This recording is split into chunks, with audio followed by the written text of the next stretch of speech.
Soit pour la venue très prochaine de Chaya Moshkabat Aliza et Yao, et également pour le secours de Yaakov Ben Yona. Voilà, et pour tous les enfants d'Israël qu'on vive la Géoula Mitiva Shlema, voilà. Notre vie, c'est d'apporter la Géoula par tout ce que nous faisons. Voilà.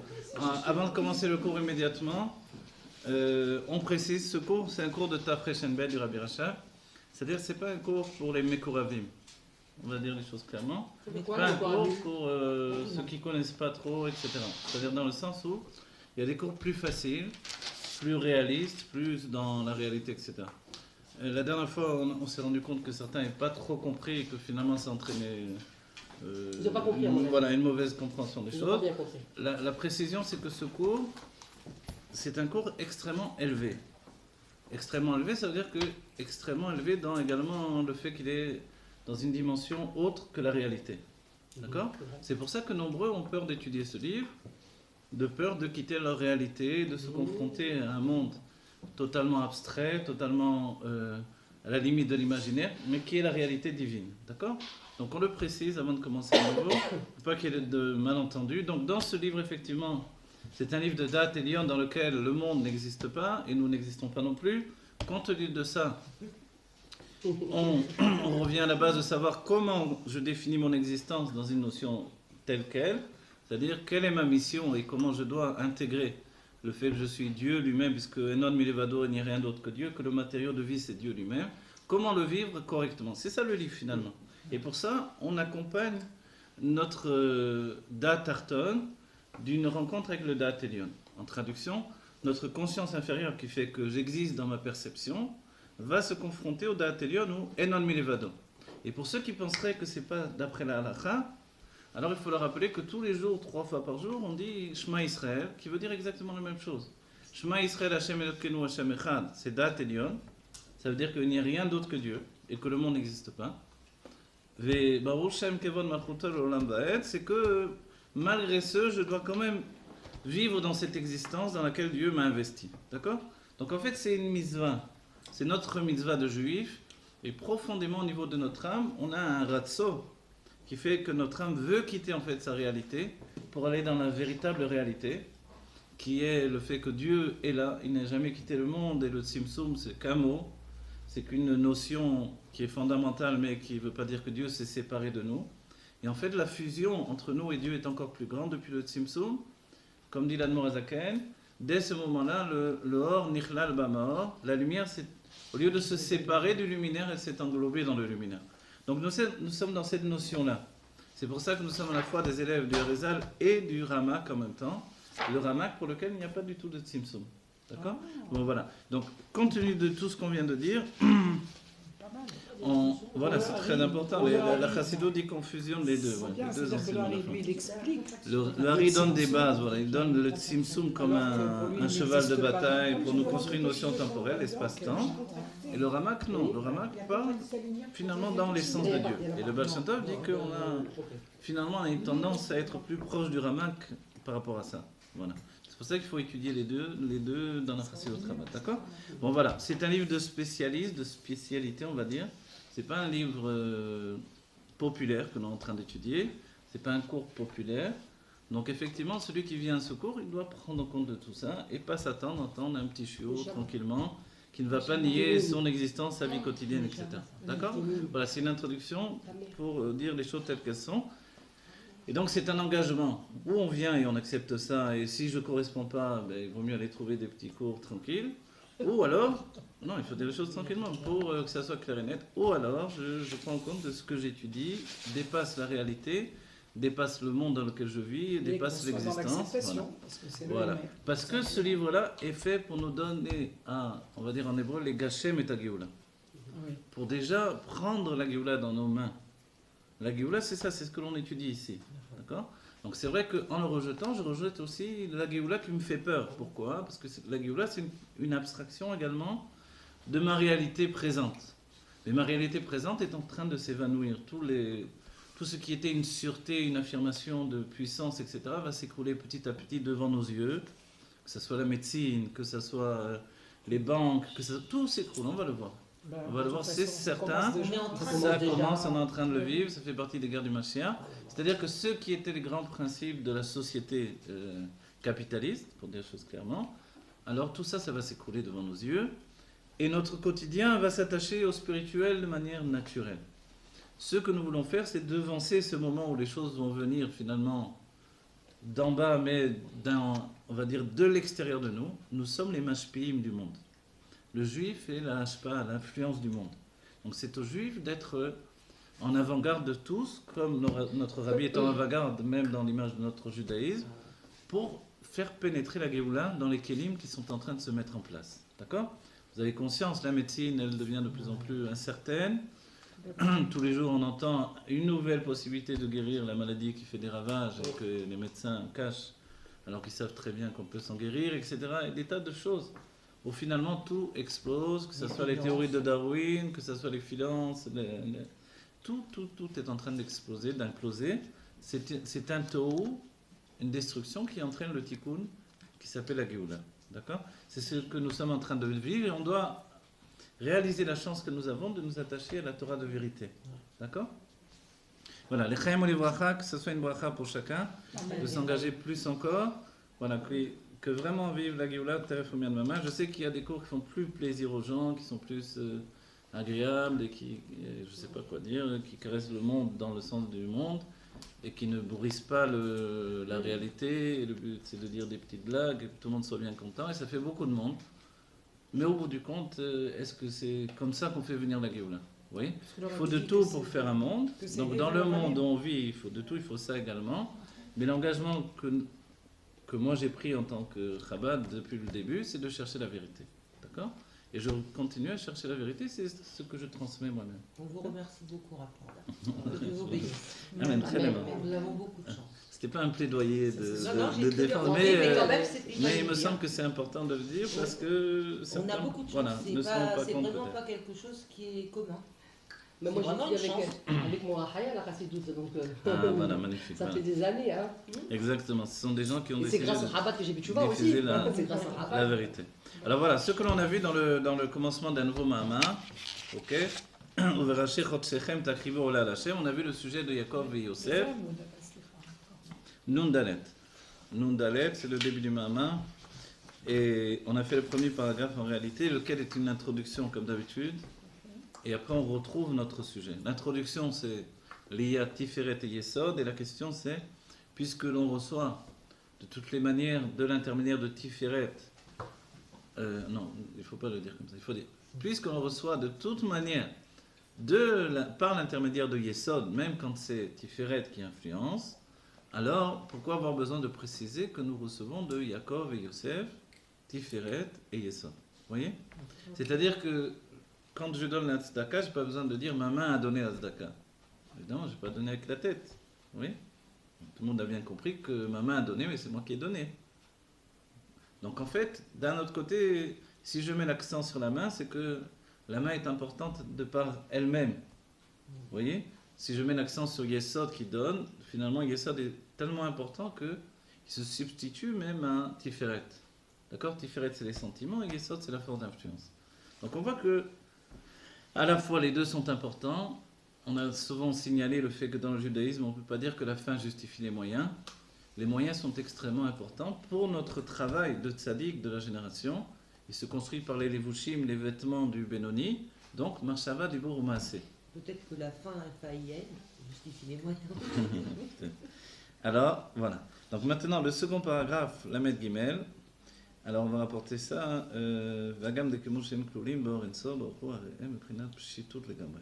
Rappelez, l'un des sujets essentiels également du Rabbi Rachab, on le rappelle, pshitut veitralkut. Simplicité et structure. C'est notre vie.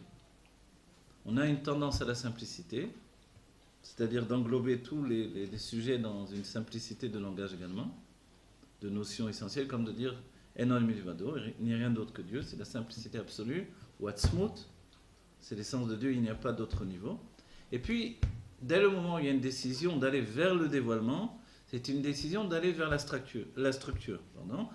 Qu'est-ce que la structure? C'est le Shem Yud Kevavke. Donc quand on dit Atzmut ou Maout, c'est l'essence, Pshitut, et Maout, Pshitut, donc simplicité sans structure, et Maout qui est déjà le pas vers le Shem Havayé. Ok, le nom de Dieu, Yud Keh Vav Keh, lequel va se structurer en 10 sphirotes, desquelles vont devenir 10 forces de l'âme. Et de là, en fait, on doit répéter chaque jour Shema Israël Hashem Elokeinu Hashem Echad.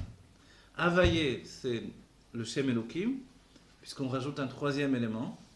S'il y a l'essence, il y a Havayé, en plus il y a Elokim. Elokim, c'est cette réalité suggestive, comme ça on dit.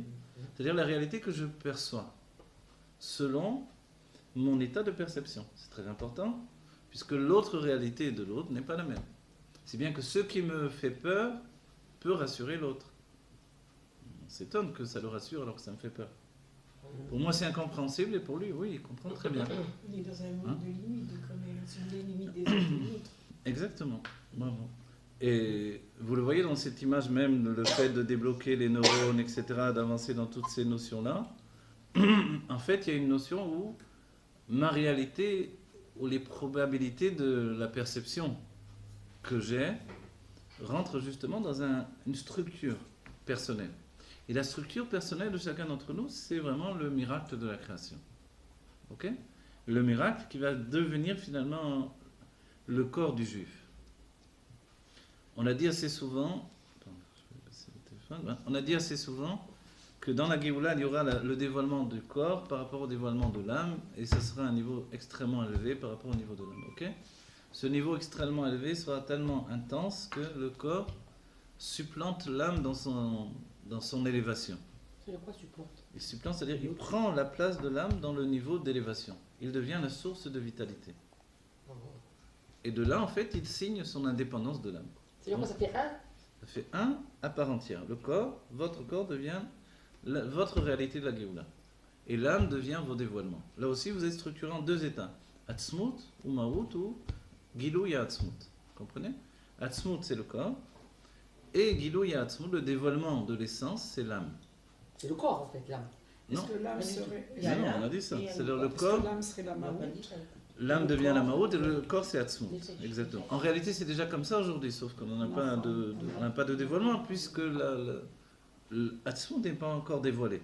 Mais quand Atzmut se dévoile, elle ne change pas d'endroit de dévoilement. Entre guillemets, bien sûr, il n'y a pas d'endroit pour Atzmut, évidemment, tout est Atzmut. Mais quand l'essence de Dieu se dévoile, elle ne bouge pas. C'est-à-dire, elle n'évolue pas, elle ne se structure pas, elle ne change pas d'endroit, elle ne donne pas un nouvel espace-temps. Alors, on va dire comment ça peut exister tout simplement. En fait, elle passe à l'état d'être, qui a été voilé par l'idée du Tzimtzum, qui a été la volonté de Dieu. Au bout du compte, pour nous, le Tzimtzum, c'est notre conscience. Vous comprenez? Le niveau le plus personnel du Tzimtzum, c'est la conscience. Donc en fait, c'est pas qu'elle passe, elle a toujours été, mais c'est notre conscience qui va dévoiler l'état d'être du corps. L'état d'être du corps. Il n'y a pas de changement. Pourquoi vous avez dit passe? Je sais pas. Non, parce que vous allez dire, elle passe dans un état de... Non. D'accord, là. Il n'y a pas de changement. Il n'y a pas de changement. Voilà, non, il n'y a pas de changement du tout. Mais il y a un état de dévoilement. L'état de dévoilement, il y a deux stades. Voilà. C'est la perception. En fait, c'est assez curieux. C'est le dévoilement de l'essence du corps lui-même. Ça se verra pas, ça. Ça le corps, il reste le même, mais ça se verra pas. Non, pas du tout. Non, le corps, il atteint son niveau de perfection absolue. Non, C'est pareil, quand il atteint un niveau de perception et qu'on dit de ma chair, je vois Dieu, c'est ça l'importance du corps. Le corps, c'est cette structure qui a fait les mitzvot pendant des siècles et qui n'a pas atteint l'état de bouleversement divin, on va dire. Je reprends, vous voyez? Le corps, c'est cet état de structure au service des mitzvot qui n'a jamais atteint pour l'instant l'état de bouleversement, on va dire. Bouleversement qu'il devait atteindre. Le bouleversement, c'est une révélation. Vous comprenez? On va supporter tout ça? Et bien sûr, on va supporter. Parce que c'est quand même... La shrina, tout ça, c'est quand même très... Il y en a beaucoup que... Ils n'ont pas supporté ça. Mais justement, on parle de Géoula. Comment on va supporter tout ça? Grâce au travail que les Juifs ont fait pendant tout le temps de l'exil. Les études et tout ça, d'accord. Non, pas les études, c'est au-delà de ça. Non, mais les études... Oui, vous avez raison, des études, mais en finalité également, tout ce qui a précédé nous permet d'atteindre ces niveaux-là. Ça sera dévoilé, tout, après. Tout va être dévoilé. La Torah sera toute la Torah sera dévoilée. Bien sûr que oui. Ok. Donc ça ne dépend de rien, ce dévoilement, en fin de compte. Ce dévoilement, lui, il ne dépend de Il rien. dépend de sa volonté propre. Ouais. Oui et non. Oui et non. En fait, non. Il y a deux états. Il y a l'état actif et l'état passif. Alors, Le corps est un état passif pour l'instant, d'accord. parce qu'il est dans l'état d'Atzmut. Et Atzmut, c'est un mashpia Atzmuti, comme dirait l'allemand MCI pour les femmes. C'est-à-dire, c'est un mashpia qui ne dévoile pas son état d'influence. Oui, mashpia, ça veut dire. Exactement. Atzmut, c'est l'essence. Ah, voilà, c'est ça. Vous voyez, donc passer à l'état d'essence, c'est le contraire de le contraire d'avancer. C'est pas un avancement. C'est C'est un état d'être. voilà, c'est un état d'être, mais dans l'idée en hébreu, on peut dire, même les Israéliens, ils n'utilisent pas ce terme, hein, les itatsem. Itatsmut, à Yecholet, vous voyez, l'essentialisation des possibilités déjà présentes. Vous voyez, l'essentialisation de l'être, c'est ça le dévoilement du corps de la Géoula. C'est-à-dire que chacun de nos corps, pour chacun d'entre nous, chaque corps est déjà parfait, il est déjà merveilleux, il ne peut pas vieillir, il ne peut pas mourir, etc. Alors on va dire pourquoi on a la vision du contraire également dans la Géoula. Ça, c'est la vision de l'âme. Tant que l'âme a cette vision du corps, le corps va se retrouver dans cet état de présentation de fait, on va dire. Dès que l'âme va basculer dans sa vision, sa perception, elle va allumer dans le corps, et c'est là où je vous ai dit, il y a deux états, passif et actif. Celui qui est actif jusqu'au dernier moment, c'est l'âme. Celui qui est passif, c'est le corps. Parce que la nature du corps, c'est la nature de l'essence qui ne veut pas se dévoiler. Tandis que l'âme, elle a toute une structure mise en place pour le dévoilement. C'est-à-dire c'est l'âme qui va dévoiler l'essence. C'est l'âme qui va dévoiler le corps. Comme on dit, Abraham est comparé à l'âme et Sarah est comparée au corps. Le travail de Abraham, c'est de dévoiler les qualités de Sarah. Pour qu'ensuite, Dieu lui dise à Abraham, tout ce que te dira Sarah, Shema Bekola, écoute sa voix. Et la voix de Sarah, c'est la voix du corps. Et quand Abraham paye les Arba Meot Shekel, le Kesef, dans la notion de Kesef, n'oubliez pas, Kesef veut dire Kesef Malé. Ça aurait pu être de l'or. Il était plus riche que ça quand même. Pourquoi acheter avec du Kesef? Parce que Kesef, c'est Kisoufi, c'est le désir. Donc il investit le désir de l'âme dans le corps. Pourquoi il investit le désir de l'âme dans le corps? C'est normal quand le corps est vivant, mais puisqu'il est mort, celui de sa femme. De là, on apprend qu'il n'est pas mort. De là, le nom de la paracha, Chaye Sarah. Oui. Et comme ça représente le corps de tous les juifs et l'âme de tous les juifs, Abraham n'investit pas, il ne jette pas l'argent en l'air. Il est en train d'investir son plaisir dans le corps. Comme un homme va s'unir avec une femme, il est en train d'unir son plaisir, unifier son plaisir avec le corps, pour avoir droit à la Géoula avec son corps. Oui, parce que... Pardon? Pourquoi Bah mais parce que les 400, il y a pas mal de secrets autour des 400 vérités. C'est vrai que ça aurait pu être 500 par exemple, par rapport à Hamisha Gvurot, Hamisha Chatzadim, etc. Mais vous voyez, il y a les 400 coups. Il doit venir de là d'ailleurs, je ne sais pas. Arba Meot, je ne sais pas en vérité, je ne me rappelle plus. J'ai vu déjà l'explication, je ne me rappelle plus qu'à Rega. Surtout, j'ai apporté ça, mais derrière Ragam en vérité. Mais c'est écrit dans le Zohar, pourquoi?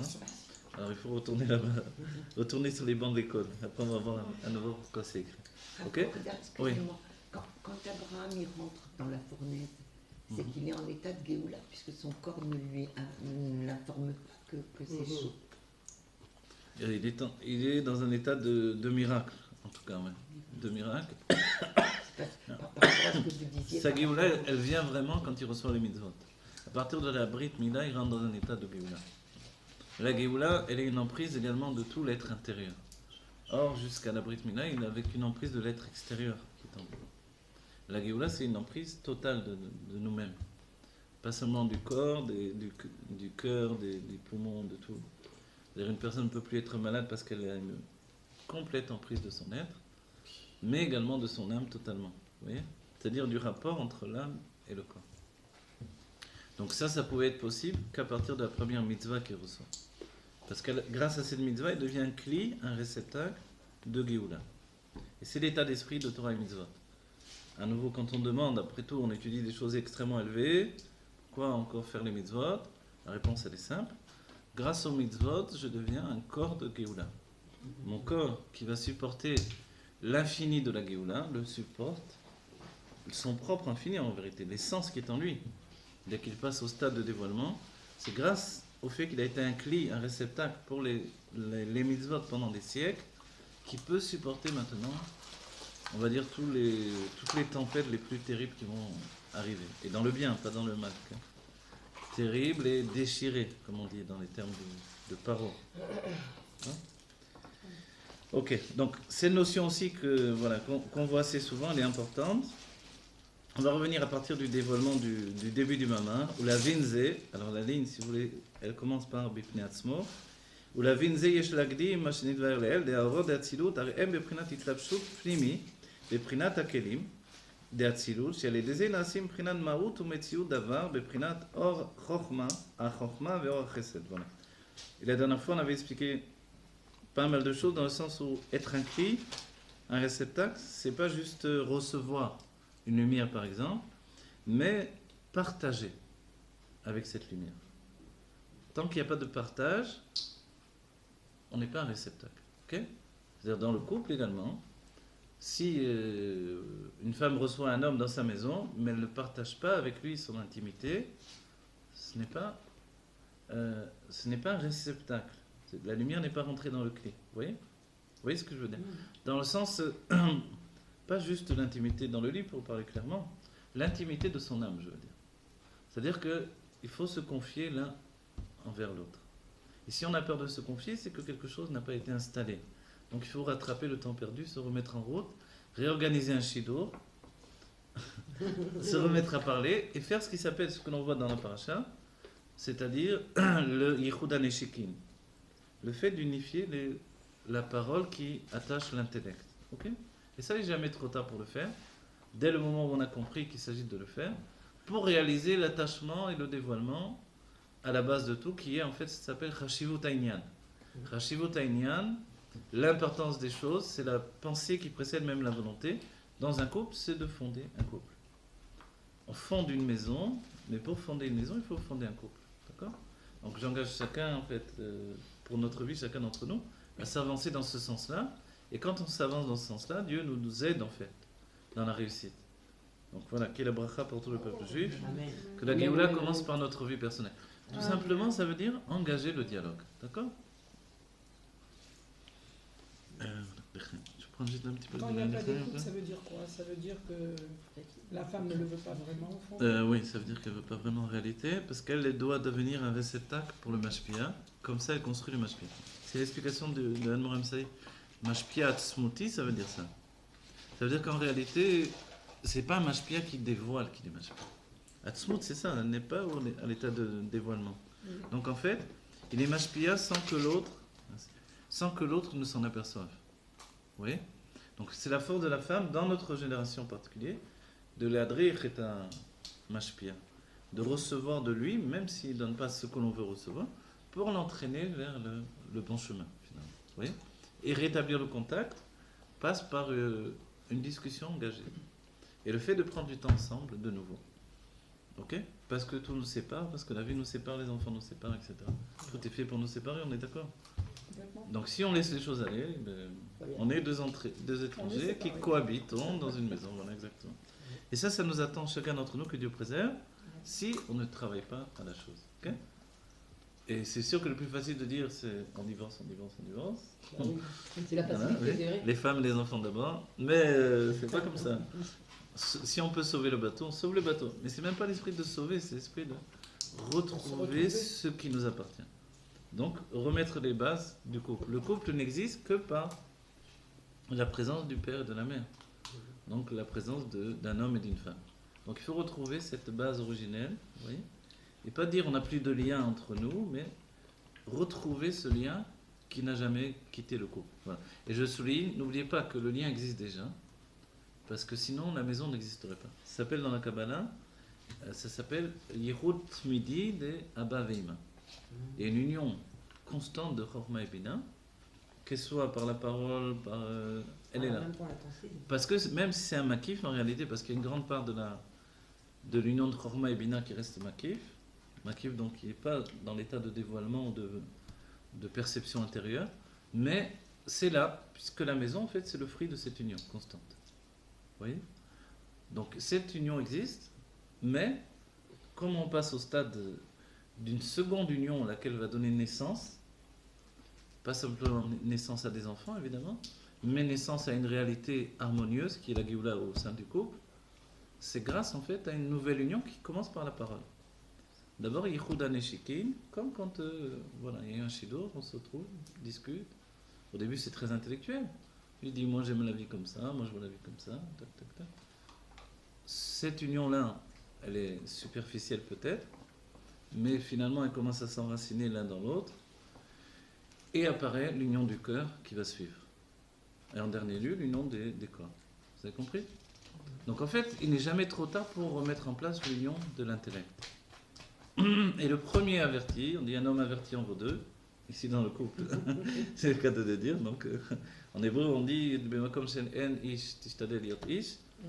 mais dans l'idée de base, c'est ça, c'est que deux, c'est qui les deux? Alors un homme averti en vaut deux, c'est le couple, l'homme et la femme. Si la femme a compris que c'est à elle à faire le premier pas, puisqu'elle a une faculté par rapport à l'homme, c'est la parole, puisqu'elle commence avec la malchoute, donc c'est naturel chez elle.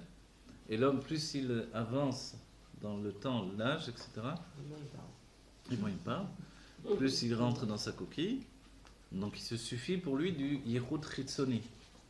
Et c'est ce qui fait que les couples s'éloignent. Vous voyez? Pourtant, ils sont encore ensemble. Ils sont plus soudés que ce qu'ils pensent dans le dévoilement. C'est ça que le piège de la vie, c'est qu'on a l'impression que non, on est séparés déjà. On cohabite, c'est tout. Mais c'est faux totalement. Et les gens à l'extérieur le voient beaucoup plus. On voit comment les couples se ressemblent avec le temps.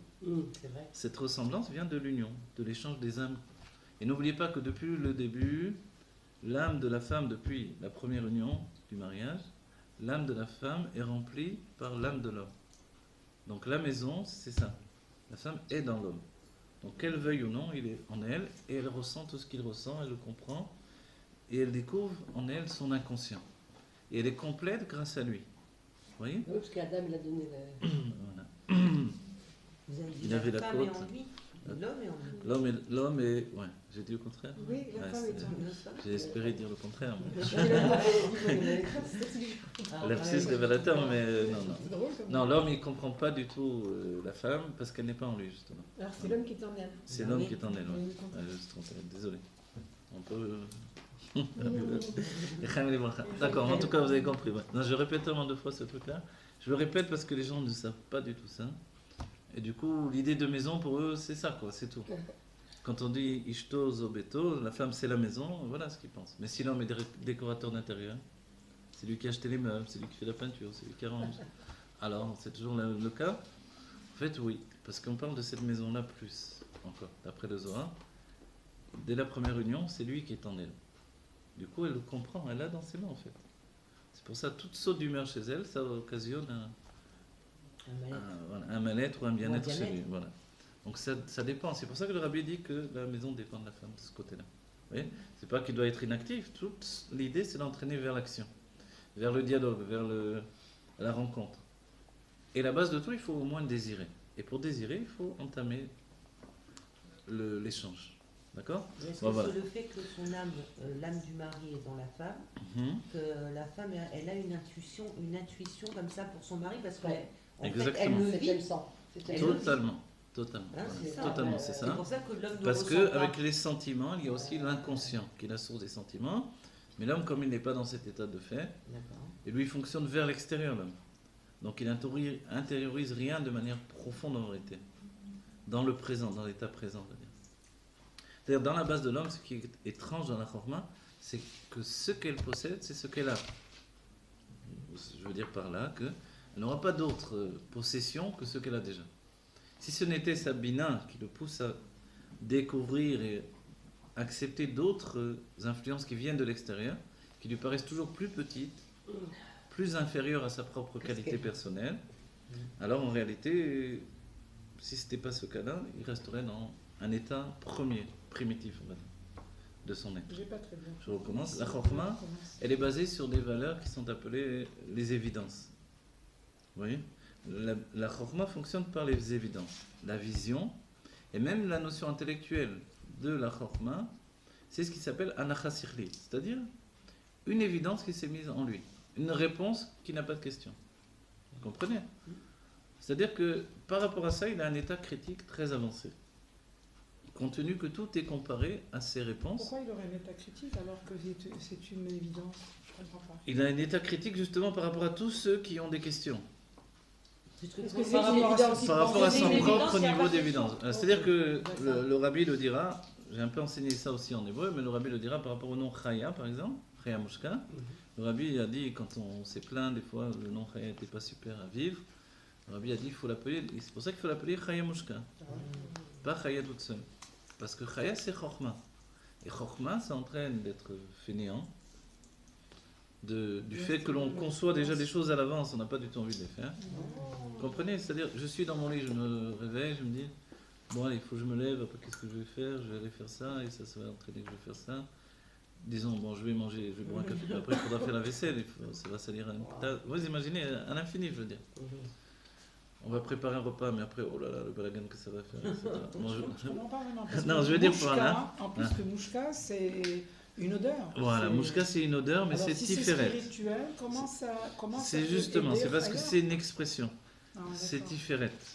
Et ça Mhm. entraîne vers le, vous voyez, vers l'expression. Et comme l'odorat est la tête de tous les chushim, ça Ok. donne une influence même sur la chokhmah. Vous voyez? Ah, d'accord. C'est ça la notion de aussi miachacham aroet anolad, dans le mauvais sens. C'est-à-dire que, comme il sait déjà tout ce que ça va entraîner, ben, laisse tomber. Ouais. Vous comprenez? Je dis comme ça un peu péjoratif, mais c'est comme ça. Ok? C'est comme ça, et c'est comme ça que l'homme est construit en réalité. Et plus les années passent, et plus on a l'expérience de la vie, et plus on devient comme ça. Parce que avant on s'entraînait dans toutes les galères, etc. À la fin, stop. Comprenez, on n'a plus envie de rentrer dans les galères et les trucs. Et les... Donc on en fait beaucoup moins. Voilà. Il y a ça, et bien il y a ça, tant pis, je suis content. Un bout de pain, du fromage, je suis content. Mais la femme, elle n'est jamais contente de ça. Quoi? Est-ce que je vais donner à mes enfants un bout de pain, du fromage? Ouais. Mais pour l'homme, ça c'est l'essence de la vie, quoi. Vous comprenez? C'est magnifique. Une cabane pourrie dans la campagne avec un bout de pain et du fromage, voilà, il est heureux. Et les hommes, ils peuvent très bien se suffire de ça, c'est les plus heureux du monde. Mais Dieu n'a pas voulu que ça soit comme ça. Donc Dieu a voulu que l'homme rentre dans la réalité. Cette réalité, c'est la bina. C'est une construction. Une construction qui le met mal à l'aise. Parce qu'elle le sort de ses évidences, de ses plaisirs absolus, qui étaient le soutien de sa réalité subjective, on va dire. De sa vision de bonheur absolu.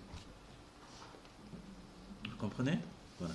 Donc tout ça, c'est la même chose avec ce que l'on étudie. C'est-à-dire que la lumière, elle passe d'un état de pshitut à itralkut, de simplicité absolue, vers l'état de structure. Pour retrouver la petite toute. Et après, il doit retrouver la pshitut. Mais c'est comme l'idée de la Torah sans les rébim, la Torah de la Kabbalah sans les rébim, on va dire. Ça reste, on rentre des notions que l'on utilise, c'est le monde de la Kabbalah, sans jamais les comprendre véritablement. Mais on les utilise. Donc, du moment qu'on les utilise, on fonctionne avec, comme des évidences. Et comme ça, c'est le monde de la Kabbalah que j'ai, donc avec qui, on va dire, je l'ai expérimenté. Quoi. Je ne sais pas que je parle en air. Donc, on vit dans ce système-là. Il y a un chassidut, elle te demande, mais pourquoi, et pourquoi, et pourquoi, et pourquoi? La Kabbalah répond, il n'y a pas de pourquoi à la fin. Aucun pourquoi dans la Kabbalah. Eh bien, moi, je veux demander pourquoi, je veux expliquer. C'est l'Admorazak. Donc est-ce que la Kabbalah, elle est Chokhmah La Kabbalah est Chokhmah, et la Chassidut Chassidut, elle est est Bina. Bina. Voilà. Et de là, on fonctionne toujours avec ces deux notions. Le Tanya, il est Chokhmah, comparativement à la Chassidut Rabat. Après le Tanya, c'est-à-dire dès le Torah Or, l'écouter Torah, la même Torah de Admorazak, mais dans les Ma'amarim qui développent les choses, c'est Bina. Ok? Le Tanya, La il est Chassid- Chokhmah par rapport à la suite de la Chassidut. Ah, d'accord. Malgré que le Tanya lui-même, il est comparé à la Gemara par rapport à la Chassidut de Pologne. Vous voyez? C'est tous des états d'être.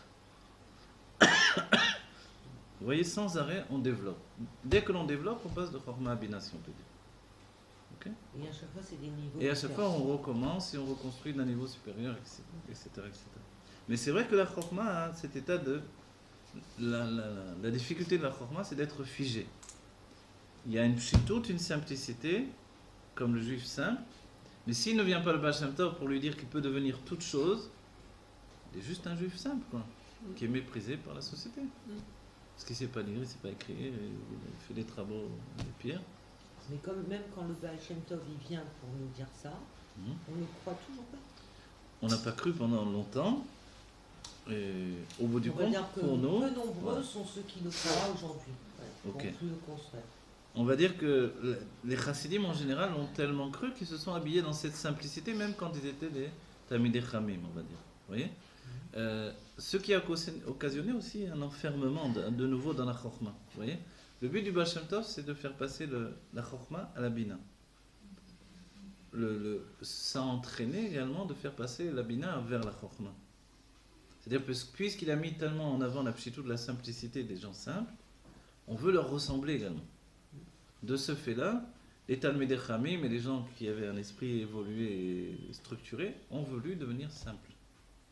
Donc, ça a entraîné également dans la Chassidut de Pologne le fait de neutraliser l'intellect. Vous voyez ? Une décision. Je travaille sur la Simcha, la Emunah, comme dirait la Chassidut Breslev. Vous voyez ? Vient la Nourazaken et dit, pas question. Et le Rav Eretz le définira dans une explication. Il dira le Rav Eretz, si un maître a un serviteur qui est très intelligent, il ne va pas le mettre à labourer la terre. Il va utiliser son intelligence pour lui. Parce que le maître est intelligent, il comprend que j'ai un trésor. Quoi, je vais le laisser faire la vaisselle et le ménage? Non, viens, on va en tirer profit. Ok? Donc dans cette notion-là, si Dieu nous a donné l'intelligence qui est le pont que l'on peut dresser entre nous et Dieu, alors jusqu'à la Nourazaken, on pensait que c'était impossible parce qu'il fallait un cerveau de tzaddik qui était capable de conjuguer les deux en fait. La simplicité et la structure. C'est le tzaddik. Vous voyez, dans des termes de mon ami Péruman, un sechel émonatique. Un intellect de émouna, de foi. Ok? C'est la Chassidut Rabbah en réalité. Des rébim, elle est comme ça en tout cas. En fait, Alors, c'est être un enfant émerveillé. Exactement, mais qui utilise son intellect au maximum. Oui. Toujours. Voilà. Ça, Et pour ce faire, donc, il faut rentrer dans les détails.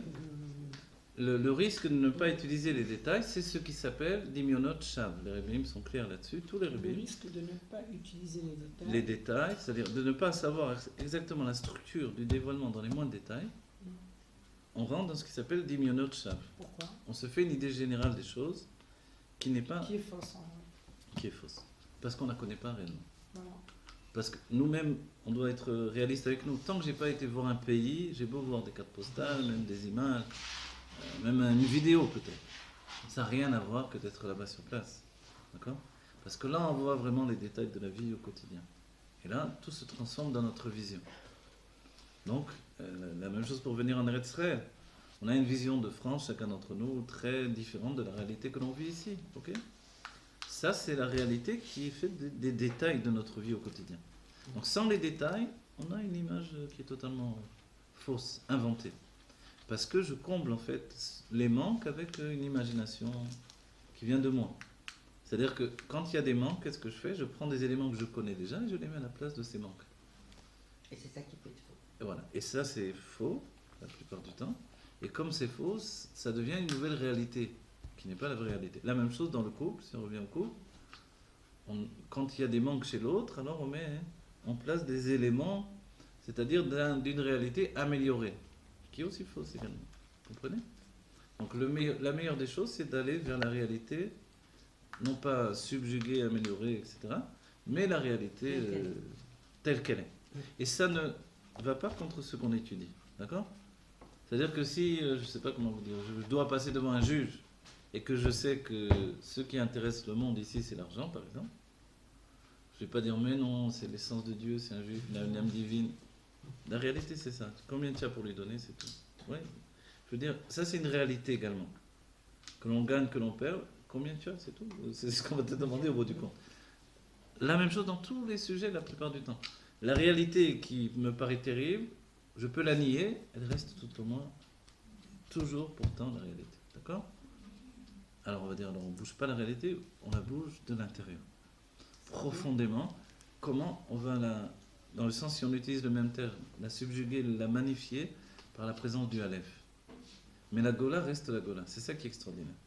C'est-à-dire quand le rabbi va prendre de l'argent à la banque pour le distribuer, la distribution du dollar, que ça devienne un cli pour la bracha, un réceptacle de bénédiction, la banque reste la même banque, l'argent le même argent. Mais maintenant, le rabbi l'a donné, vous comprenez? Mais il faut quand même aller à la banque le chercher. S'il n'y a pas d'argent à la banque, il n'y a pas d'argent à la banque. Donc il faut que l'argent arrive à la banque. Et pour que l'argent arrive à la banque, il faut soit un donateur, soit aller travailler, soit... Vous comprenez? Donc c'est ça que le réceptacle de l'exil, enfin, l'exil c'est un réceptacle pour la Géoula. Exactement. On parle de ça. Mais, exactement, je parle de ça dans le D'accord. sens, le problème en cours de route que l'on a nous-mêmes, dans notre impatience de la Géoula, c'est qu'on veut changer l'exil. Mais c'est faux, tu n'as pas compris le message du rabbi, et que la Gola devient Géoula, ça veut dire que l'exil lui-même ne change pas. Alors, Nous, simplement, il est magnifié, c'est-à-dire que la structure, nous on change.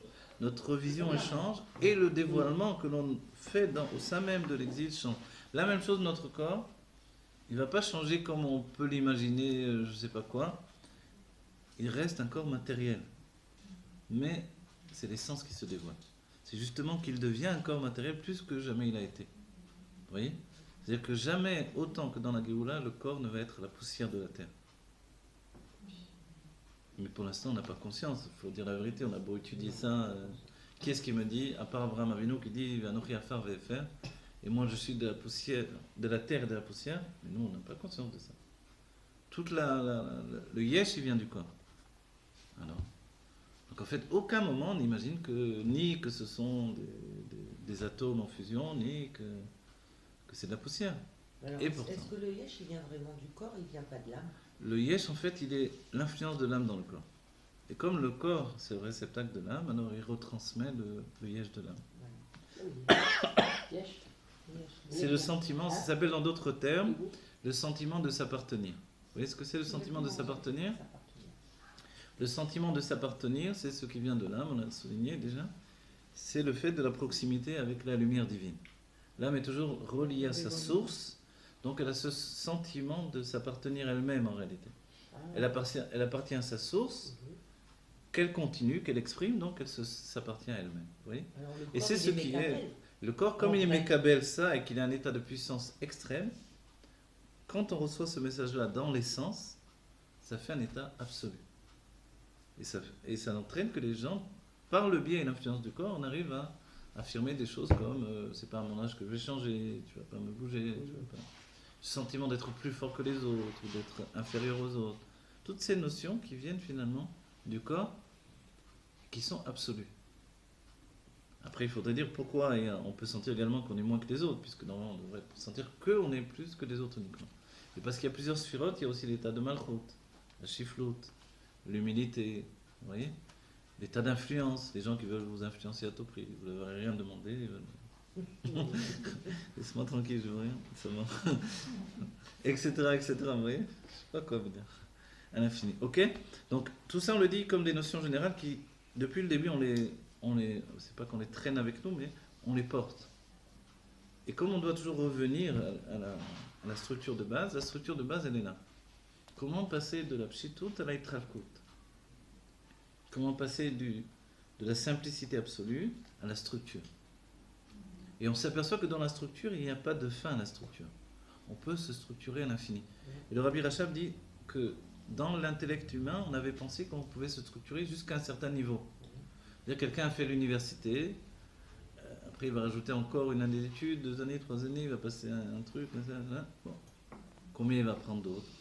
Mais ceux qui sont au-delà de cette idée que c'est l'endroit uniquement qui peut me faire évoluer, il y a des gens qui ont été des savants, même dans le Chol, on va dire, toute leur vie. Toute leur vie, je sais pas, prenez Newton, il a cherché toute sa vie à savoir des choses, etc. Parce qu'il avait l'idée aussi, de manière générale, que tout était gouverné par Dieu. Donc il y avait déjà s'infiltrer en lui cette idée de l'appartenance à Dieu, de l'infini venait de Dieu, la compréhension venait de Dieu. Mais dès qu'il y a une séparation entre la science et la émouna, et la foi, alors non, le scientifique devient de plus en plus limité. Ce qu'il connaît, c'est ce qu'il connaît. Et ça vient objecter tout ce qu'il ne connaît pas. Tout ce qu'il ne connaît pas n'existe pas. Donc, non, je n'intègre pas ça. Ouais. Pourquoi? On sait bien l'état d'esprit. Si tu ne peux pas prouver, imaginez que nous, on doit prouver à un scientifique notre Torah.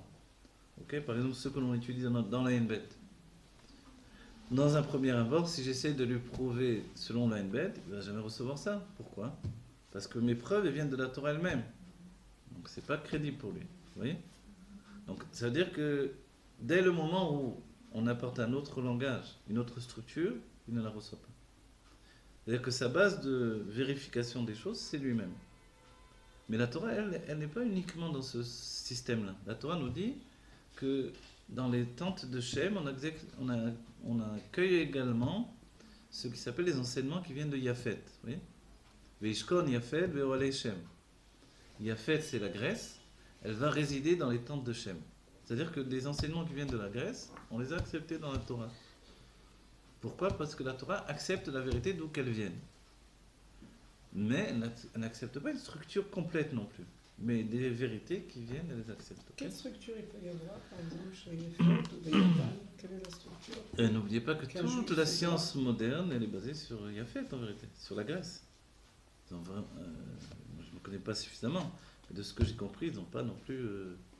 toute la science moderne, jusqu'au dernier, au niveau des choses les plus avancées, c'est quand même basé sur le langage même utilisé encore aujourd'hui, ça vient de la Grèce. Et nous-mêmes, on l'utilise dans la Torah. On a notre âme animale, l'âme intellectuelle, c'est grec. L'atome, c'est grec. La beauté. Tous les... principe de Euclide, En fait, tout le langage, vraiment la science, elle démarre de là. Donc la Torah avait pris conscience déjà de ça, avant même qu'il y ait les Grecs. Ils n'existaient pas encore, les Grecs, quand le Passouk est sorti de la Torah. Vous voyez? Donc la Torah met en place les choses. Ça veut dire que on n'est pas obligé de nier le monde totalement. On voit la vérité dans le monde, on peut l'intégrer. Okay? Ce que j'ai dit par rapport au monde scientifique n'est pas vrai, par exemple, au monde des idées, je sais pas moi, dans le Tibet ou dans l'Extrême-Orient.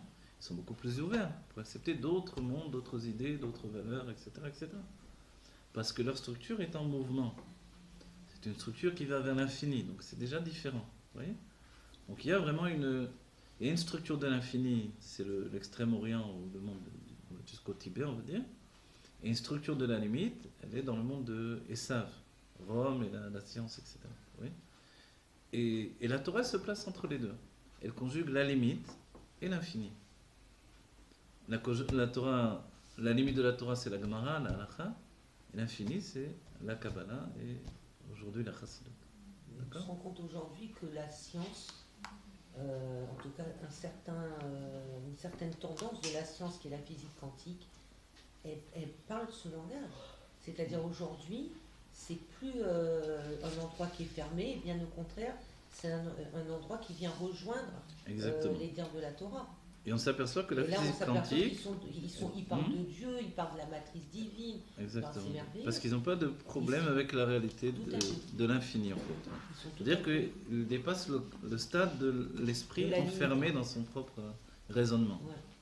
Donc ils savent bien, et les grands scientifiques sans doute arrivent à cette conclusion, que la limite que l'on peut imposer à un raisonnement n'est que le commencement en fait, de l'illimité dans le raisonnement. Et ça, c'est vraiment les plus grands scientifiques sans doute qui arrivent à ça. Comme Einstein, comme ceux qui ont été à la base de la science quantique, etc. Et c'est la même époque que le dévoilement du Hanbet. Vous vous rendez compte? Du Samerva, plus précisément, et après du C'est Hanbet. pour ça. C'est pour ça, parce que ça s'est dévoilé d'en haut, les lumières d'en haut et les lumières d'en bas, comme ça avait été annoncé déjà depuis toujours dans le Zohar, en fait. Ok. Voilà, jusque-là. Alors, on a vu deux niveaux, alors. Le Kli et le Or, l'Eitlapshut du Kli dans le Or, et la définition du Or dans le Kli. Ce que l'on a vu d'extraordinaire, le Rabbi Rachab revient à nouveau sur ces enseignements-là, c'est un peu comme une révision, mais pour apporter d'autres éléments nouveaux. Le Or, la lumière elle-même, elle n'est pas uniquement entraînée, cautionnée, définie par le réceptacle. Ce n'est pas uniquement le corps, pour nous, qui fait notre personnalité. L'âme a réellement une personnalité à part entière. La lumière est déjà une structure. Alors on est le corps, et on est la lumière et le réverbère. La lumière et le réceptacle. Le réceptacle. Le réceptacle. Oui, et la question est quand est-ce qu'on est la lumière, quand est-ce qu'on est le réceptacle. C'est pour ça que pour faire le lien entre les deux, le Rabbi Rachab nous a dit au début, je ne sais pas si vous vous rappelez, mais il dit qu'il y a la lumière du réceptacle qui s'unit avec le réceptacle de la lumière. C'est-à-dire que si l'un n'a pas l'autre au-dedans de lui, il ne peut pas le concevoir et s'unir avec lui. Et toujours, pour tout à l'heure, même pour le couple, c'est la même notion. L'homme de la femme s'unit avec la femme de l'homme. Et si la femme ne met pas en avant le côté masculin qui est en elle, alors elle ne peut pas s'unir avec l'homme. Et si l'homme ne met pas en avant le côté féminin qui est en lui, il ne peut pas s'unir avec la femme. On traduit, n'oubliez pas, la vision du monde est le contraire de ce que nous pensons. La femme, on va dire comme ça, dans les rêves de l'homme, la femme, le côté féminin de l'homme, c'est la douceur, la voix calme et tranquille, etc. etc. L'union des contraires. Bon, ça, c'est tous les hommes. Voilà. L'idée de la mère rencontrée dans la femme, c'est cette douceur maternelle qui se cristallise dans une rose, etc. Une femme princesse, délicate, etc. Ok.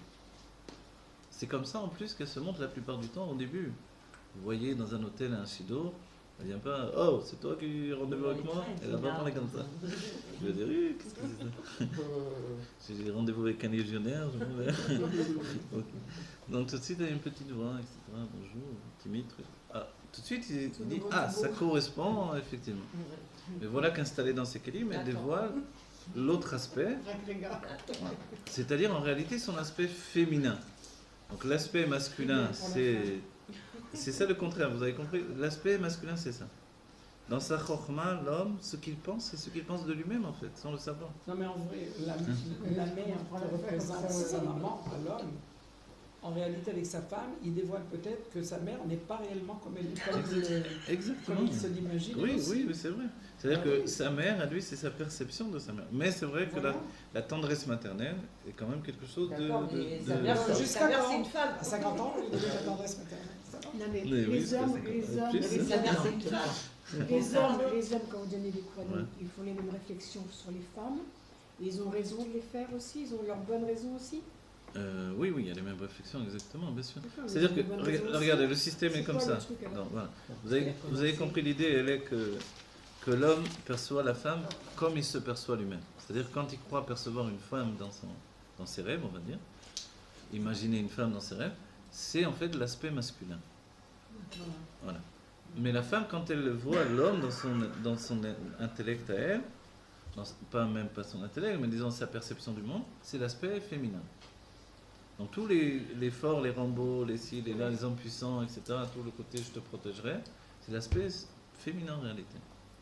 C'est ça que je comprends. Vous ne comprenez pas parce que, regardez, en hébreu, la gvura, c'est ça, c'est giveret, c'est vraiment la femme. La femme, c'est la gvura. Tout le côté combatif, puissant, costaud, actif, c'est féminin.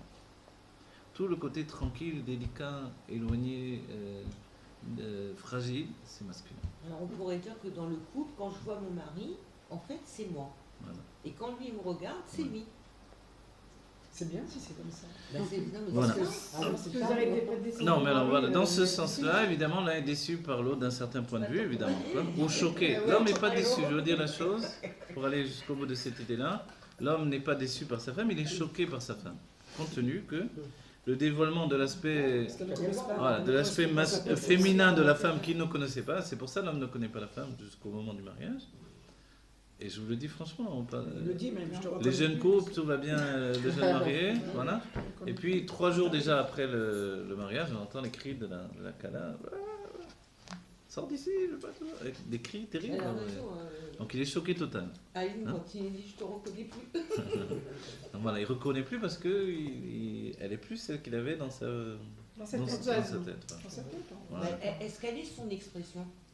Est-ce qu'elle est son expression? Oui, oui, elle est son expression peut-être refoulée, puisque maintenant elle est en lui, donc oui. elle peut s'exprimer. Mais au-delà de ça, on va dire, puisque nous on essaie de comprendre, regardez maintenant, un autre point qui est important, quand on dit que la femme finalement elle devient forte, et que l'homme ça le choque, parce qu'il ne s'attendait pas à trouver une femme forte, et vous savez, c'est pour ça qu'elle passe de Malchut à Od, et de Od elle passe à Gvura. Quand elle s'installe dans la Gvura, alors là elle dévoile toute sa force. Tandis que lui, il se retrouve en face dans le chesed. Okay, donc lui, il est généreux au maximum. et il la voit tout à coup avec une force terrible. Donc c'est vrai qu'il est assez choqué par cette situation-là et que ça renouvelle toute l'idée qu'il avait de la femme. Ok? Mais c'est lui qui fait en sorte que la femme Elle change. Non, se ça c'est pas dévoile. lui. C'est pas lui. Non, ça, C'est c'est lui ça, qui c'est le, ça. qui le provoque, si vous voulez, C'est ce que par je son dis. influence, exactement. Ah oui. Mais comme il n'est pas prévenu de ça, donc C'est alors pas- il est assez choqué. Il a produit. Ok. Mais c'est sûr que quoi qu'on prévienne les gens ou les jeunes mariés avant, ils ne vous croient pas. Hein.